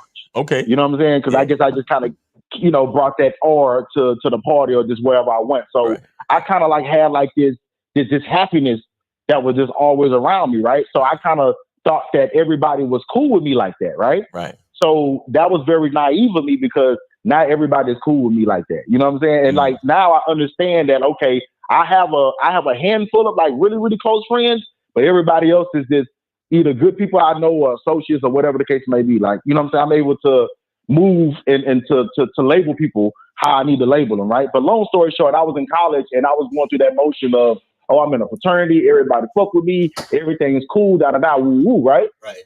So I thought that I was going to transfer to another college, right? So I went back home, which I didn't, but I went back home to just go, you know, take that college visit to see if I wanted to do that, right? So it's this one dude, and I used to, you know, smoke weed and shit in college, right? Right. So this one dude, he used to sell it to me, right? And he was from my hometown, Houston, right? And once again, him and I, we built up a cool little rapport, but I'm not really close to him like that. But in my mind, everybody's cool, it's all good, right? Uh-huh. So he was like, hey, bro, hey, I know you're going back to Houston. Like, hey, man, like in college, a big thing was like everybody carpooling to go back home and we help each other drive, right? Right. So because I've heard that, like, oh, he's going to help me drive, da-da-da, I'm not looking at the totality of what he was trying to go back for, right? But he's trying to go back to score some more drugs and to take it back up to, you know what I'm saying, to our college time, right? But I'm so naive and dumb, I'm not looking at it like that, right? So long story short, we go, or whatever the case may be, and then it was time for us to come back. So I picked him up, and he took the first leg, and I was going to take the second leg, right? Mind you, this was around the time when I was in college smoking weed. I'm doing dumb shit like smoking weed in the car, even though I'm about to get on the highway. You know, the highway got nothing but state troopers, especially out here in Texas. Right. I know K-Zag can know that. You see what I'm saying? So, shit. And real quick, if anybody don't know anything about Texas, state troopers, they double up. What I mean by double up, if you see one on this stretch of the highway, there's another one on the opposite side. They always do that shit. But go ahead. Yeah, go ahead. Right. So him and I, you know what I'm saying? Like we smoking in the car, and then, you know what I'm saying, we on the way, right? So we on I-45. So we get pulled over by a state trooper, and mind you, he had like the little small pack of drugs that he had, right? So he hid it or whatnot, but then the police pulled us over, so we trying to throw the weed out and all that. And of course, the car smells like it, so it's really no hiding, right? So the police was like, hey, we already know there's some more drugs in this car. We're going to search everything, right? Mind you, he has the other drugs that's not weed. So I'm looking at him while we both handcuffed. I'm like, bro, I'm a college student, bro. I can't go to jail. You know what I'm saying? So he was like, man, don't worry about it. I'm just going to take it because it's mine or whatever. And once again, he was in the streets. He was just in the town or whatever, right? Hanging with the niggas that go to college. So he ended up going to jail for like a night or whatever. And when I'm on the way back, I'm hitting up his boys to let them know what happened. So they looking at me like, wait a minute, he going to jail, but you not in jail. Right. You see what I'm saying? So they looking at me like, oh, you snitched or whatever the case may be, or, you know what I'm saying? They looking at me like that, right? So I get back to college, and I end up going out maybe like that Friday night. Mind you, I'm in a fraternity, so I'm with my line brothers, the niggas that cross with me, and one of my fraternity members, I didn't cross with him. He's a little older, but he's a part of the clique that was mad at me, supposedly, right? Okay. So they coming at me at the club, so they wanted to talk to me outside and stuff like that. So I'm telling them what happened and all that. So one of them end up, you know, turning up on me. Mind you, this is a nigga that 2 weeks ago, man, Dan the party man, you the truth. This is back when snapbacks was hot. And I used to always have like the flyest snapback. So niggas would want to buy my snapback off my head, right? Wow. Yeah. He was one of them type of niggas. So I'm thinking that, so they kind of turning up on me, right? So I look at my frat member that was a part of the clique, and I'm like, damn, so y'all really think, like, you know what I'm saying? Y'all literally looking at me like this? And he kind of shrugged his shoulders like, hey, it is what it is. So that let me know. I'm like, oh, shit. Niggas ain't as, you know what I'm saying? Shit ain't as sweet. Frat brothers don't give a fuck. Frat brothers don't give a fuck about you, nigga. Know that, nigga. Right. That don't give a fuck about you. But mind you, This is a nigga that I used to hang out with before I joined the fraternity, right? We the same age when he joined first, and then I joined after him, right? But once I joined, of course, I'm closer to the niggas that I went through the bullshit with. Right. So I'm hanging with them niggas or whatnot. So Dan, we don't hang out as much. They don't woo woo. But then he looking at me like, hey, if street shit gotta go down, that's what has to happen, right? Right. So I go back into the club. So mind you, like I'm from the street, even though I'm not a street nigga, but I know how to move, right? Right. So mind you, like my eyes is moving in the club, right? So I'm looking around, and one of the niggas that was supposed to be cool with me, he started standing by me, right? So I say, hey, Dez, what's good, bro? Everything good? Or whatever I said to him. He didn't say nothing. He was just looking real scared. But he was just standing by me, like looking down. Right. So that made me look up. So I looked around, and then one of the niggas that turned up on me outside, he was talking to the other hood niggas, and they was like pointing me like, yeah. And these other hood niggas, I went to OU. So these niggas was from Oklahoma City. You know, Oklahoma City got a lot of gays and that type of shit up there, right? Yeah. You know about it. Yeah. So when I saw that, I immediately told my, because I know a lot, bro, my frat brothers, like, even though they'll get down, we some college niggas on females, bro. Them niggas, and they drunk, and they're not about that life. They're not about that life, bro. They're not about that life. We're not about that life, right? You know what I'm saying? And I'll get down like a motherfucker, but I'm not about that life too. You know what I'm saying? Right. It's life or death. Then I'm going to attack you. Right. So I immediately told them niggas, I said, hey, bro, we got to get the fuck up out of here. One of my frat members, he used to be a gang member. So he's about that life, but he was changing his life. So I could see it in his eyes like, I bet. I ain't going to ask no questions. We getting the fuck up out of here. That's why I fuck with the niggas, because they ain't ask no questions. If one of your boys is in the club and they say, hey, bro, we got to get the fuck up out of here. Don't ask no questions, bro. Exactly. Get the fuck up out of there. Exactly. Ask later. Exactly. You see what I'm saying? So we got the fuck up out of there. And when we did that, the niggas was kind of like, falling up to the door, throwing up signs, just doing all that shit, right? So then later down the line, the nigga got out, and then he cleared everything up, and then everybody want to come back to me. Oh, D, he wasn't trying to come to you like that, and it was a misunderstanding. But nah, at that point, I'm already kind of paranoid, but in a good way, because that showed me that, okay, not everybody is cool with me like that. So why am I first of all, why I even got a nigga in my car transporting drugs? You see what I'm saying? Exactly. Let alone a nigga I'm not even that cool with. Exactly. So that slowed me all the way down. Also, it slowed me down on smoking weed in the car, smoking weed with different people. It just really showed me a different part of my life, to where I realized, like, okay, as a man, understanding my masculinity, life ain't that sweet. Right. So you got to know who you really fuck with and who you don't. Exactly. So a lot of people, I'm cool with a lot of people, but it's high and by. Right. You see what I'm saying? Right. And it's respect. But you're not going to see me this with anybody. You see what I'm saying? Exactly. But of course, college, I had to go through that, because when you thinking we're in a college town, everybody is lit. You feel me? I'm lit. But I had to go through that. You see what I'm saying? And once again, I ain't never been jumped in my life, but I almost got jumped that night. But of course, I thank God for allowing me to utilize my instincts to get the fuck up out of there. Exactly. You see what I'm saying? But that was just something I had to learn. But yeah, that's masculine identity shit, nigga. That's you, making mistakes and then taking from the situation what you needed to learn. So at this point, it's like, yeah, I don't fuck with niggas that transport drugs. I don't fuck with niggas that's on that gang shit. You know what I'm saying? Like, I know. Yeah. See, the thing is, sometimes to learn who we are, we gotta find ourselves in certain experiences. And if we're lucky enough to live through the fucking experience, then we can use the experience to fine tune and customize our masculine identity. You understand what I'm saying? And that's what that's about. True. Well, that, and also when you get in certain predicaments, you will find out real quick that everybody ain't your boy, everybody ain't your friend. And oftentimes the only reason why you even seem like you have a friendship with dudes, because y'all got something in common. Maybe you smoke weed together. Maybe you get at women together. Maybe you play Madden together, whatever it is. But if you take away this one little thing y'all got in common, y'all really ain't cool like that. You know what I'm saying? Right. If you really think about it. Like, exactly. If you ain't hanging around with people's family members and kicking it like that, and you actually been through some real shit together, I ain't talking about no bunch of criminal shit.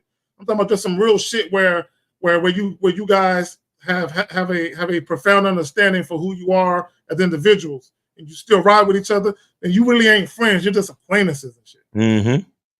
Yeah, I went through that college shit.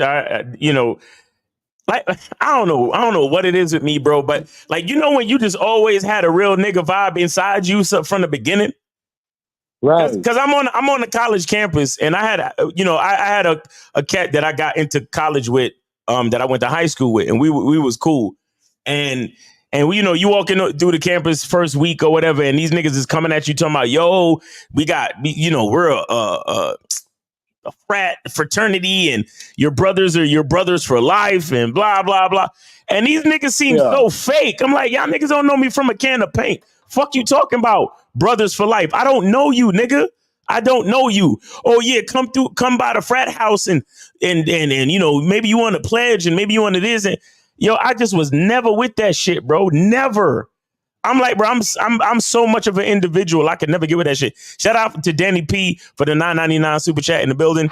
Yes, sir. A lot of that fraternity shit, it's bullshit. And I'm gonna tell you this: to me, in my opinion, right, the only halfway decent thing about fraternities, if you happen to go for a job and someone is in your fraternity and they hiring, then they gonna give it to you, even if you don't have the same qualifications as everybody. That's the only kind of good thing about that shit. Yeah, a little bit of networking, a little bit of nepotism, if you know how to work it, can go a long way. But to say niggas is actually your friends, nah, bro, nah. They don't give a fuck about you, bro. Exactly. Right. Yeah. Exactly. Not, yeah. And then also, guys, I also want to say this too, because I think a lot of people, when they correlate, there are certain people that's not going to be in your life no more. They only in your life for a season. Right. I think a lot of people only correlate that with like negative. And it could be that, but also in life, it also showed me that. That's why I try not to take things for granted. There's a lot of people, a lot of good people that's going to come in your life that's only going to be in your life for a season.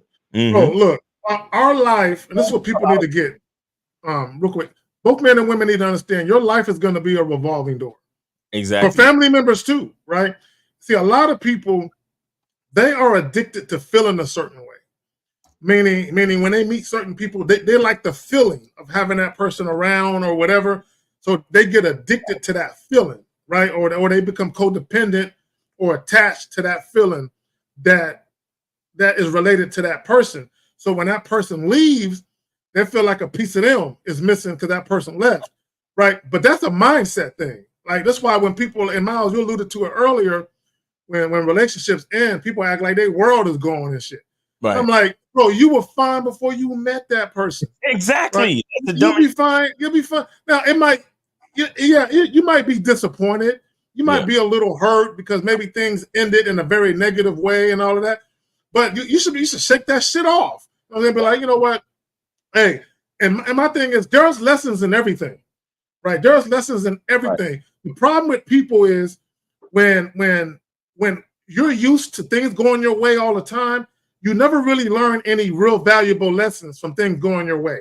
Exactly. The only time you really learn shit is when you have challenges, right? Is when you have shit happens, because then you learn to understand what you did wrong. But you also learn a lot about your character, right? You learn a lot about how fragile your mentality is. Okay? You learn about how emotionally immature you are, right? And then you can toughen up and you can learn from all of that shit and you can make better decisions, but also you have discernment. You have the ability to see things that you couldn't see before, right? So this is why when people say, oh, I got trust issues. No, you don't got trust issues. You have discernment issues, right? You have the inability to vet people properly issues, right? Because people, they tend to attach trust with feelings. Because I feel strongly about this individual, I automatically trust them, right? This is where we learn to logic shit and be practical and have pragmatism in our decision making. A lot of people, they lack that, but y'all got it, man. Go ahead, monogamous. Yeah. I'll let you finish up. Yeah, but that's all I really had to say, guys. That's all I had to say, man. Life is, it's going to be ups and downs. It's going to be a lot of learning. It's going to be a lot of strength building. Facts. But hey, if life was perfect, it would be worth living. Exactly. You know what I'm saying? So thank y'all, guys. All right, man. Appreciate you, monogamous. Have a good weekend, brother. And shout out to you for completing another year of, teaching the next generation, bro. We appreciate you. Right. Appreciate you, monogamous. Do your thing, fam. All right. Take it easy, brother. All right. So I think we got 50 Fitzwell on the line. 50, what's going on with you? Doing good. How are y'all? You good there? You good, bro? What's going on, Unc? Well, you know, Clear your throat, I nigga. think Clear out the cobwebs, nigga. Goddamn. Right now, what it is that I don't smoke in paper. I use glass, so I get the straight hit. Okay. Yo, everybody smoking this Saturday. What y'all niggas is out here again? That's the first thing I was thinking about. Was he smoking a cigar or something? I don't know. Smoking, So that glass that you're smoking on, I hope it has a masculine shape to it, bro. You know what I'm saying? Well, see, that's the thing. It's the crest of a woman. All right. What's what's going on with you, man? Yeah, y'all telling war stories. I got one for you, man, and it's just about me being, like you said, masculine, just knowing what a man is and being responsible as a man. As a young man, a man. So, starting off in the projects, New York, I got arrested on Martin Luther King Day when I was 16 for joyriding in a car. Dang. Right? And if y'all know anything about New York, Cut 'em Loose Bruce was on the bench back then. Bruce Wright was a guy that it was night court too. So people in front of us. This dude smacked his wife up. He got probation. Dude ran into a 7-Eleven something. He got probation. This dude did not care. He hated the system. So when we came up, the auto crew, everybody got out except the driver. He stayed. So got out of that. Then when I got in the military, I got in some trouble. I was bringing drugs in, right? But I got out of that. And that was interesting because people wanted to know, like, a lot of people stayed away from it. It's like prison. When you busted, you carry, we in the military, and something big happened on base, everybody know who everybody is. So you sitting in the chow hall, and I'm sitting there eating by myself. And it was like a civilian mix, because I was at a naval hospital in Bethesda, so it was a civilian mix of people. And I was a junior enlisted guy. I was sitting there eating. And the guys that ran the chow hall were enlisted, and they had other jobs, but they ran the chow hall, took the money and all that. They was in the back all the time after they got through doing. They were always waving me back. Come on back. I was like, nah. Finally, they came up and got me. I was like, fuck. And it's very interesting because most people didn't want to fuck with me. Mm-hmm. But the people who had other shit going on base, these niggas, they set me down. I was eating my lunch. One was on the right, one was on the left. And they said, yo, what's up, white? Everything all right? Yeah. Who do you know? Because I got busted for a drug, the black guy. The poor white people got, oh, God, they got mushed all in the face. I walk out of there with a fucking honorable discharge. Who the fuck are you? Yeah, I told the recruiter that, and guy, he was like, nah, that's impossible. I'll buy you lunch if that's okay. I showed him my paperwork. He was like, all right, here's $50. And he called his boy, yo, he got an RE4 and honorable discharge. He hung up the phone and said, who do you know? I was like, what the fuck's going on? My point is this. I rock alone. Even when I got busted outside of the military, years later, I got busted on a weed charge. That shit was expunged. So I'm just saying that when you get lucky left and right, brother. Moving alone, nobody's other shit matters that can shape your own circumstances. When I got busted, anytime I took full responsibility. Yeah, that's mine. I don't care. I have faith that whatever this is, it's gonna pass and I'm gonna get through it. It's for the 50 years and 60 years of my life, man, that has been going on. And I think it's because, number one, I don't do fuck shit. But number two, I don't be with people who do fuck shit. Right. Because even in my practice, just because I have letters behind my name, every so often, one of these fucking frustrated government workers, hey man, can you write me a note for like 2 months off? Bitch, get the fuck out of here. That's not what I do. Right. So, knowing who you are, that identity, shout out to Miles Cunningham, the masculine identity. You know who you are, you know who you move. If you don't want to do it, don't do it. If you do want to do it, do it. Now, if anything comes behind that, that's on you. That's the masculine part. That's you knowing who you are, how to handle whatever is going to come down the road at you. Exactly. Real talk, man. All right, that's my war story. We appreciate you, man. We appreciate you for calling in and contributing to the conversation, man. Keep smoking, man. So, I'm about to hit it up again. All right, well, Texas. Shout out to Texas. Y'all gonna succeed in a minute. All right, peace.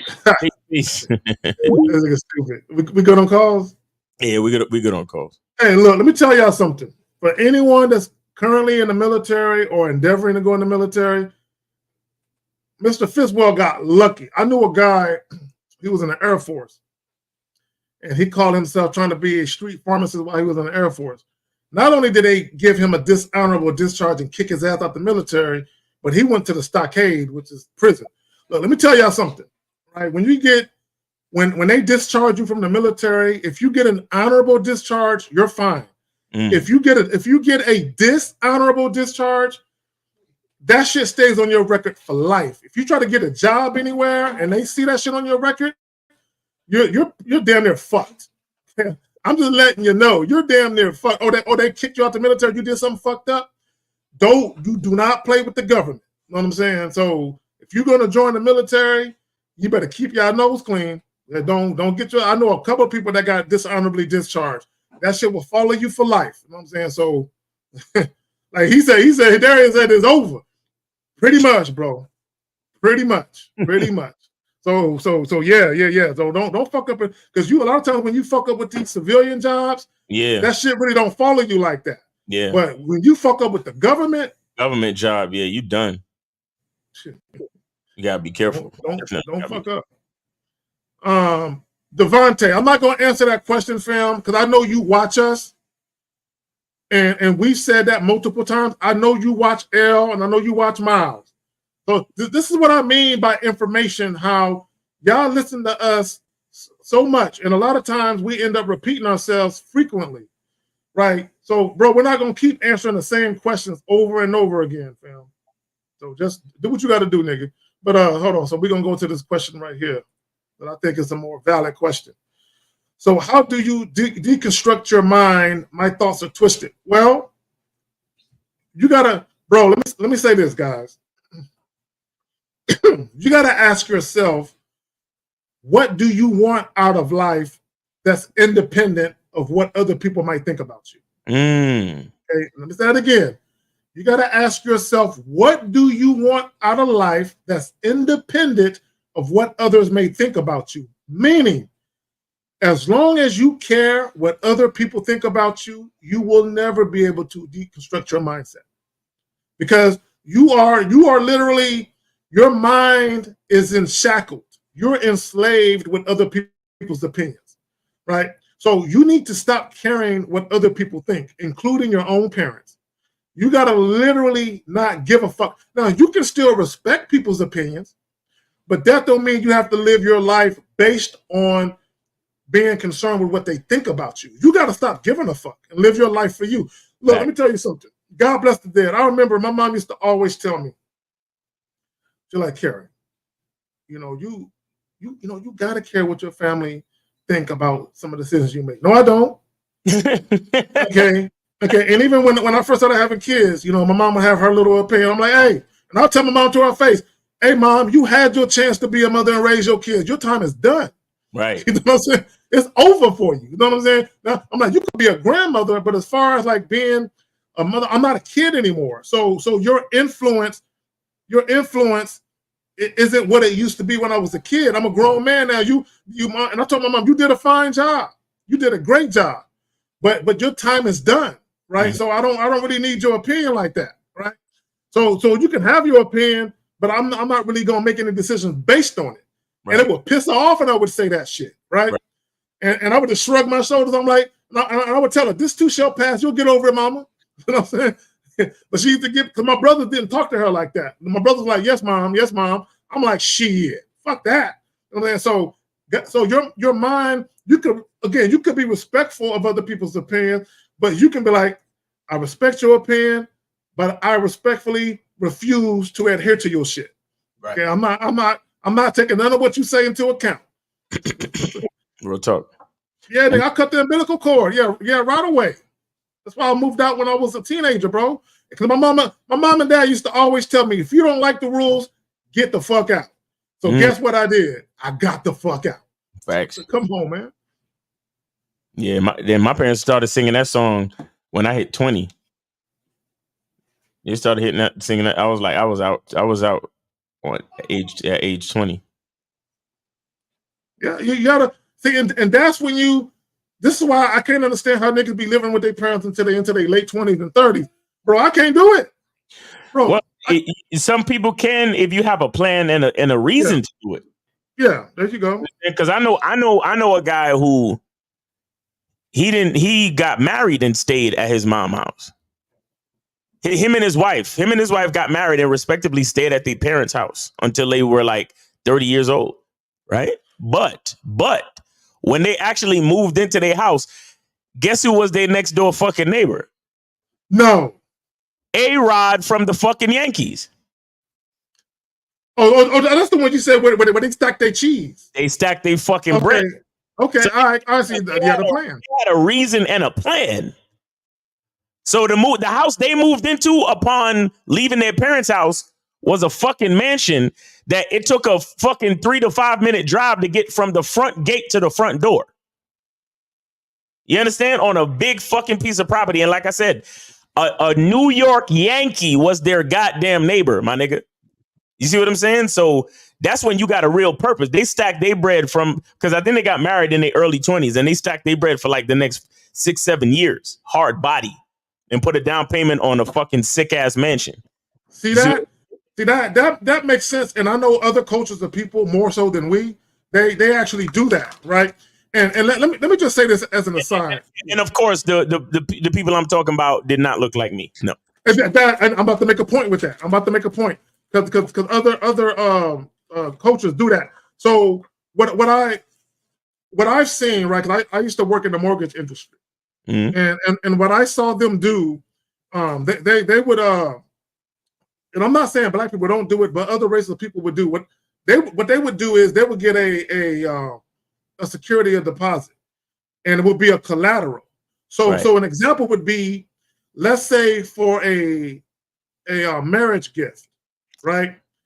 They would get a security deposit like the family would get a security deposit, and they would basically secure a home for husband and wife, right? But the father or the parents, they would get a security deposit and use that as collateral for the couple, so they don't have to put up a down payment, right? They can take that money and maybe get furniture with it or something like that.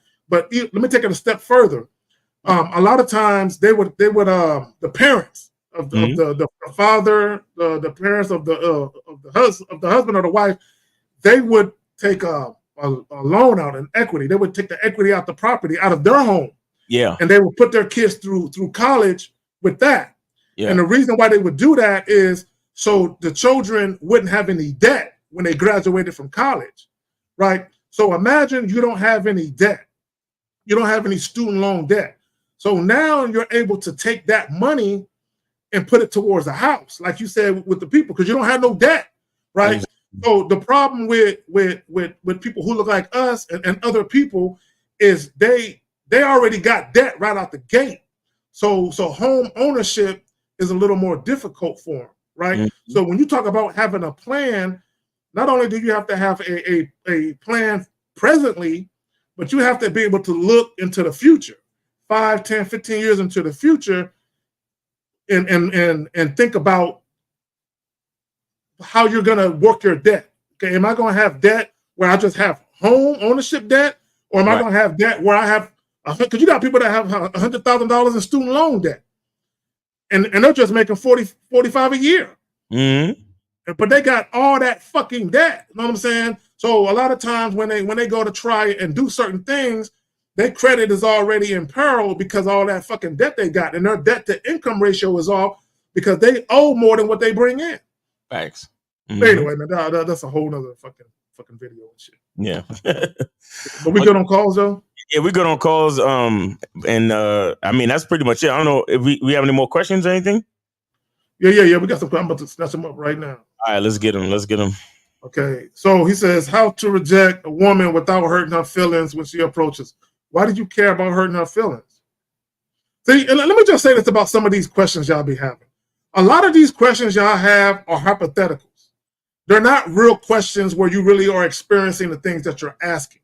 Right. And y'all ask questions that are closely related to things you actually really experience, because if you were really experiencing women coming up to you, right? Because a lot of you guys, women have never approached you a day in your fucking life, right? Okay, that's some real shit. And for some of you other guys, maybe you've been approached maybe once in like 10 years, right? So this type of question would really be for a guy that get approached with regularity, like a chick is approaching you maybe once or twice a week, and you get approached on a regular basis. The average guy, you're not being approached like that. Okay, you're not. Okay, and this is how I know you're asking this question more as a hypothetical than a real situation that you've experienced, right? Because I've been approached, right? And I'm gonna tell you, okay, I just tell women I'm not interested. Right. I don't give a fuck about hurting her feelings. I'm not interested. Hey, you know what, shorty? I'm not interested, but I appreciate you. I've had women invite me places. Hey, what's your name? My name is such and such. Hey, you know, I'm having a Christmas party, like a coworker. I'm having a Christmas party, or I got invited to a Christmas party. I would like for you to be my date. Nah, I'm not gonna make it to that Christmas party, but I appreciate the invite. I don't think about hurting her feelings. No, the answer is no. But anyway, Miles, you got anything you want to add to that film before we hop to the next one? Ivan Malco, ain't no bitches approaching you that much that you need to worry about. That's what I'm saying. Like, stop it. Just stop it. Next. Stop with these hypothetical questions. So he says, bro, why do you, and I hate when people ask, why do I? Nigga, we don't know you. we don't know you. We don't know why you do. I mean, I probably can tell you based on your question. Why do I hesitate to approach a woman around people? I'm gonna be honest. I don't like to be ignored, especially in public. He answered, bro, you answered your own question. He says, why do I hesitate to approach women? And then you just answered it because you say you don't like being ignored, especially in public. But look, let me tell you how super confident I am. I love approaching women, not only in groups, but when they're around other people. I think I'm so fly. This is some real shit. I think I'm so fly. If other women are hearing me say what I'm saying to that woman, they're like, "Ooh, I like what he said," right? And if other dudes are hearing me, they're breaking out napkins, writing shit down. Like, I'm gonna use that. That's how I feel about what I say to women. Right. Is other women like what I'm saying, and other dudes are writing that shit down, I might be able to use that shit. Right? I don't care about people overhearing me and all that. See, if you're worrying about other people overhearing you, that means you have self-esteem issues. You feel insecure about shit, and you're not self-assured. And you're worried about what other people might say about what you're saying. So it doesn't matter if you approach a group or if you approach a woman by herself. Right. Those things, those issues you have still exist. You got something you want to add to that, Miles? You hit it on the head. He's just scared because he don't like being ignored. That's all. Yeah, I mean, I don't give a damn what people think. Okay, that's pretty much it. 50 Freewell said some shit. All right, whatever. Yeah, that's pretty much it with the questions. Hold on real quick. We got another one right here that popped up in there. I approached 7 women so far today. 4 gave me either Instagrams and 3 had boyfriends, but I got no numbers. What am I doing wrong? Again, niggas, we wasn't there. You did 7. You only did 7. You got to do at least 25. Yeah, but okay, but you said, okay, guys, let me just say this, guys. When you approach women, you have to already know what you want to do before you approach them. See, a lot of guys, you approach and you just hope you can walk away with some contact information. Like a lot of you guys, your main goal is to, how can I approach and not get rejected? That's your mindset. Is how can I approach and either not get rejected or lessen the likelihood of getting rejected? You have the wrong mindset, right? If I see a woman that I'm interested in, the only thing I concern myself with is making sure I say what I want to say. That's it. It doesn't matter what the outcome is. I don't care what the outcome is. I'm not going to walk away thinking about her. I'm not going to wake up in the morning thinking about her, right? So, but I already know what I want to do. If I know for a fact that my quest, if you will, is to offer her a date, I already know pretty much where I want to go. I know pretty much what my availability is, so I know pretty much what day or days and what time of that day that I'm available. I already got the information to give her, right? Okay, let me just say this real quick and I'm pass it to Miles. And because I had a couple of clients this week that I talked to about this. You guys should already have 2 or 3 places. 2 to 3 places that you frequent that you can invite a woman to. Facts. 2 to 3 places. You should already know the days of the week that these places are jumping, right? You should already know all of this, right? So let's say it's a Monday. You don't necessarily have to wait until Friday or Saturday to invite a woman. You can do shit during the week. You know what I'm saying? You don't got to do everything on a Friday or a Saturday. And what I mean by that is, what if you're off? What if your job is 9 to 5 Monday through Friday? But her job, maybe she's a nurse or something like that, and maybe she might work weekends here and there. So her seeing you on the weekend might not always be advantageous, right? So you might try to offer a date on a Friday or a Saturday, but she's free on a Wednesday or a Thursday. And she might say, this Friday won't work, but if you're available Wednesday or Thursday at the same time, that might work. If you already know you got 2 or 3 places in mind, and one of them is jumping on a Wednesday or Thursday, you can immediately jump to that spot. Well, you know what? There is a spot that I frequent. Normally they're open, around this time. So if you're available, cool, we can make it happen. So you should have a plan B and a plan C for your plan A. Right. But if you don't deal with women, you ain't even gonna have any of that shit popping. Go ahead, Phil. I just want to say this. Why y'all wait until the show is already 2 hours in to be asking all these fucking questions? Like, I'm not here for that shit, bro. It's Saturday, my nigga. Y'all niggas do this shit all the fucking time. That's already turned off the phone lines. I don't really want to sit here and answer y'all fucking questions after we've been here for 2 hours already and ain't nobody asked no fucking questions till now. I don't like that shit. Yeah. And you could have called in. If y'all got in-depth questions or multiple questions, call in. It's too late now. Because it's like we do our best to give y'all free access for the game and all that shit. But it's like y'all don't really. I don't know what's up with niggas. Hey, Renee. See, there's no validity to this because anytime I do a show, the first thing I do is maybe an hour before I go to check to see if you put the comment in there with the Cash App links. So by virtue of that, I do be thinking about you. You know what I'm saying? I'm like, yeah, I wonder did Renee already put the links in there and shit, So I do be thinking about you, girl. You know what I'm saying? So yo, why don't y'all just work that out, man? What the fuck is going on? It's up to Renee. It's up to Renee. You know what I'm saying? Bro. Yeah. Can you feel the sexual tension, Miles? I can see it. I don't know if I feel any. Oh shit! Hilarious. Nah, for real, man. Y'all niggas got to stop this bullshit, bro. I'm not. Me personally, I'm ready to go. Kay, what you doing? Because I'm ready to go. I'm ready to go. I'm ready to bounce. We're done. Now they're coming in with the questions left and right now, bro. And niggas gonna hit us with all these questions now. No, bro. No. I'm sorry, man. Y'all niggas come on, man. Y'all niggas are the worst with this, bro. Like, stop, man. Yeah. Y'all niggas be killing us, man. Guys, y'all know that we do this show for roughly 2 hours.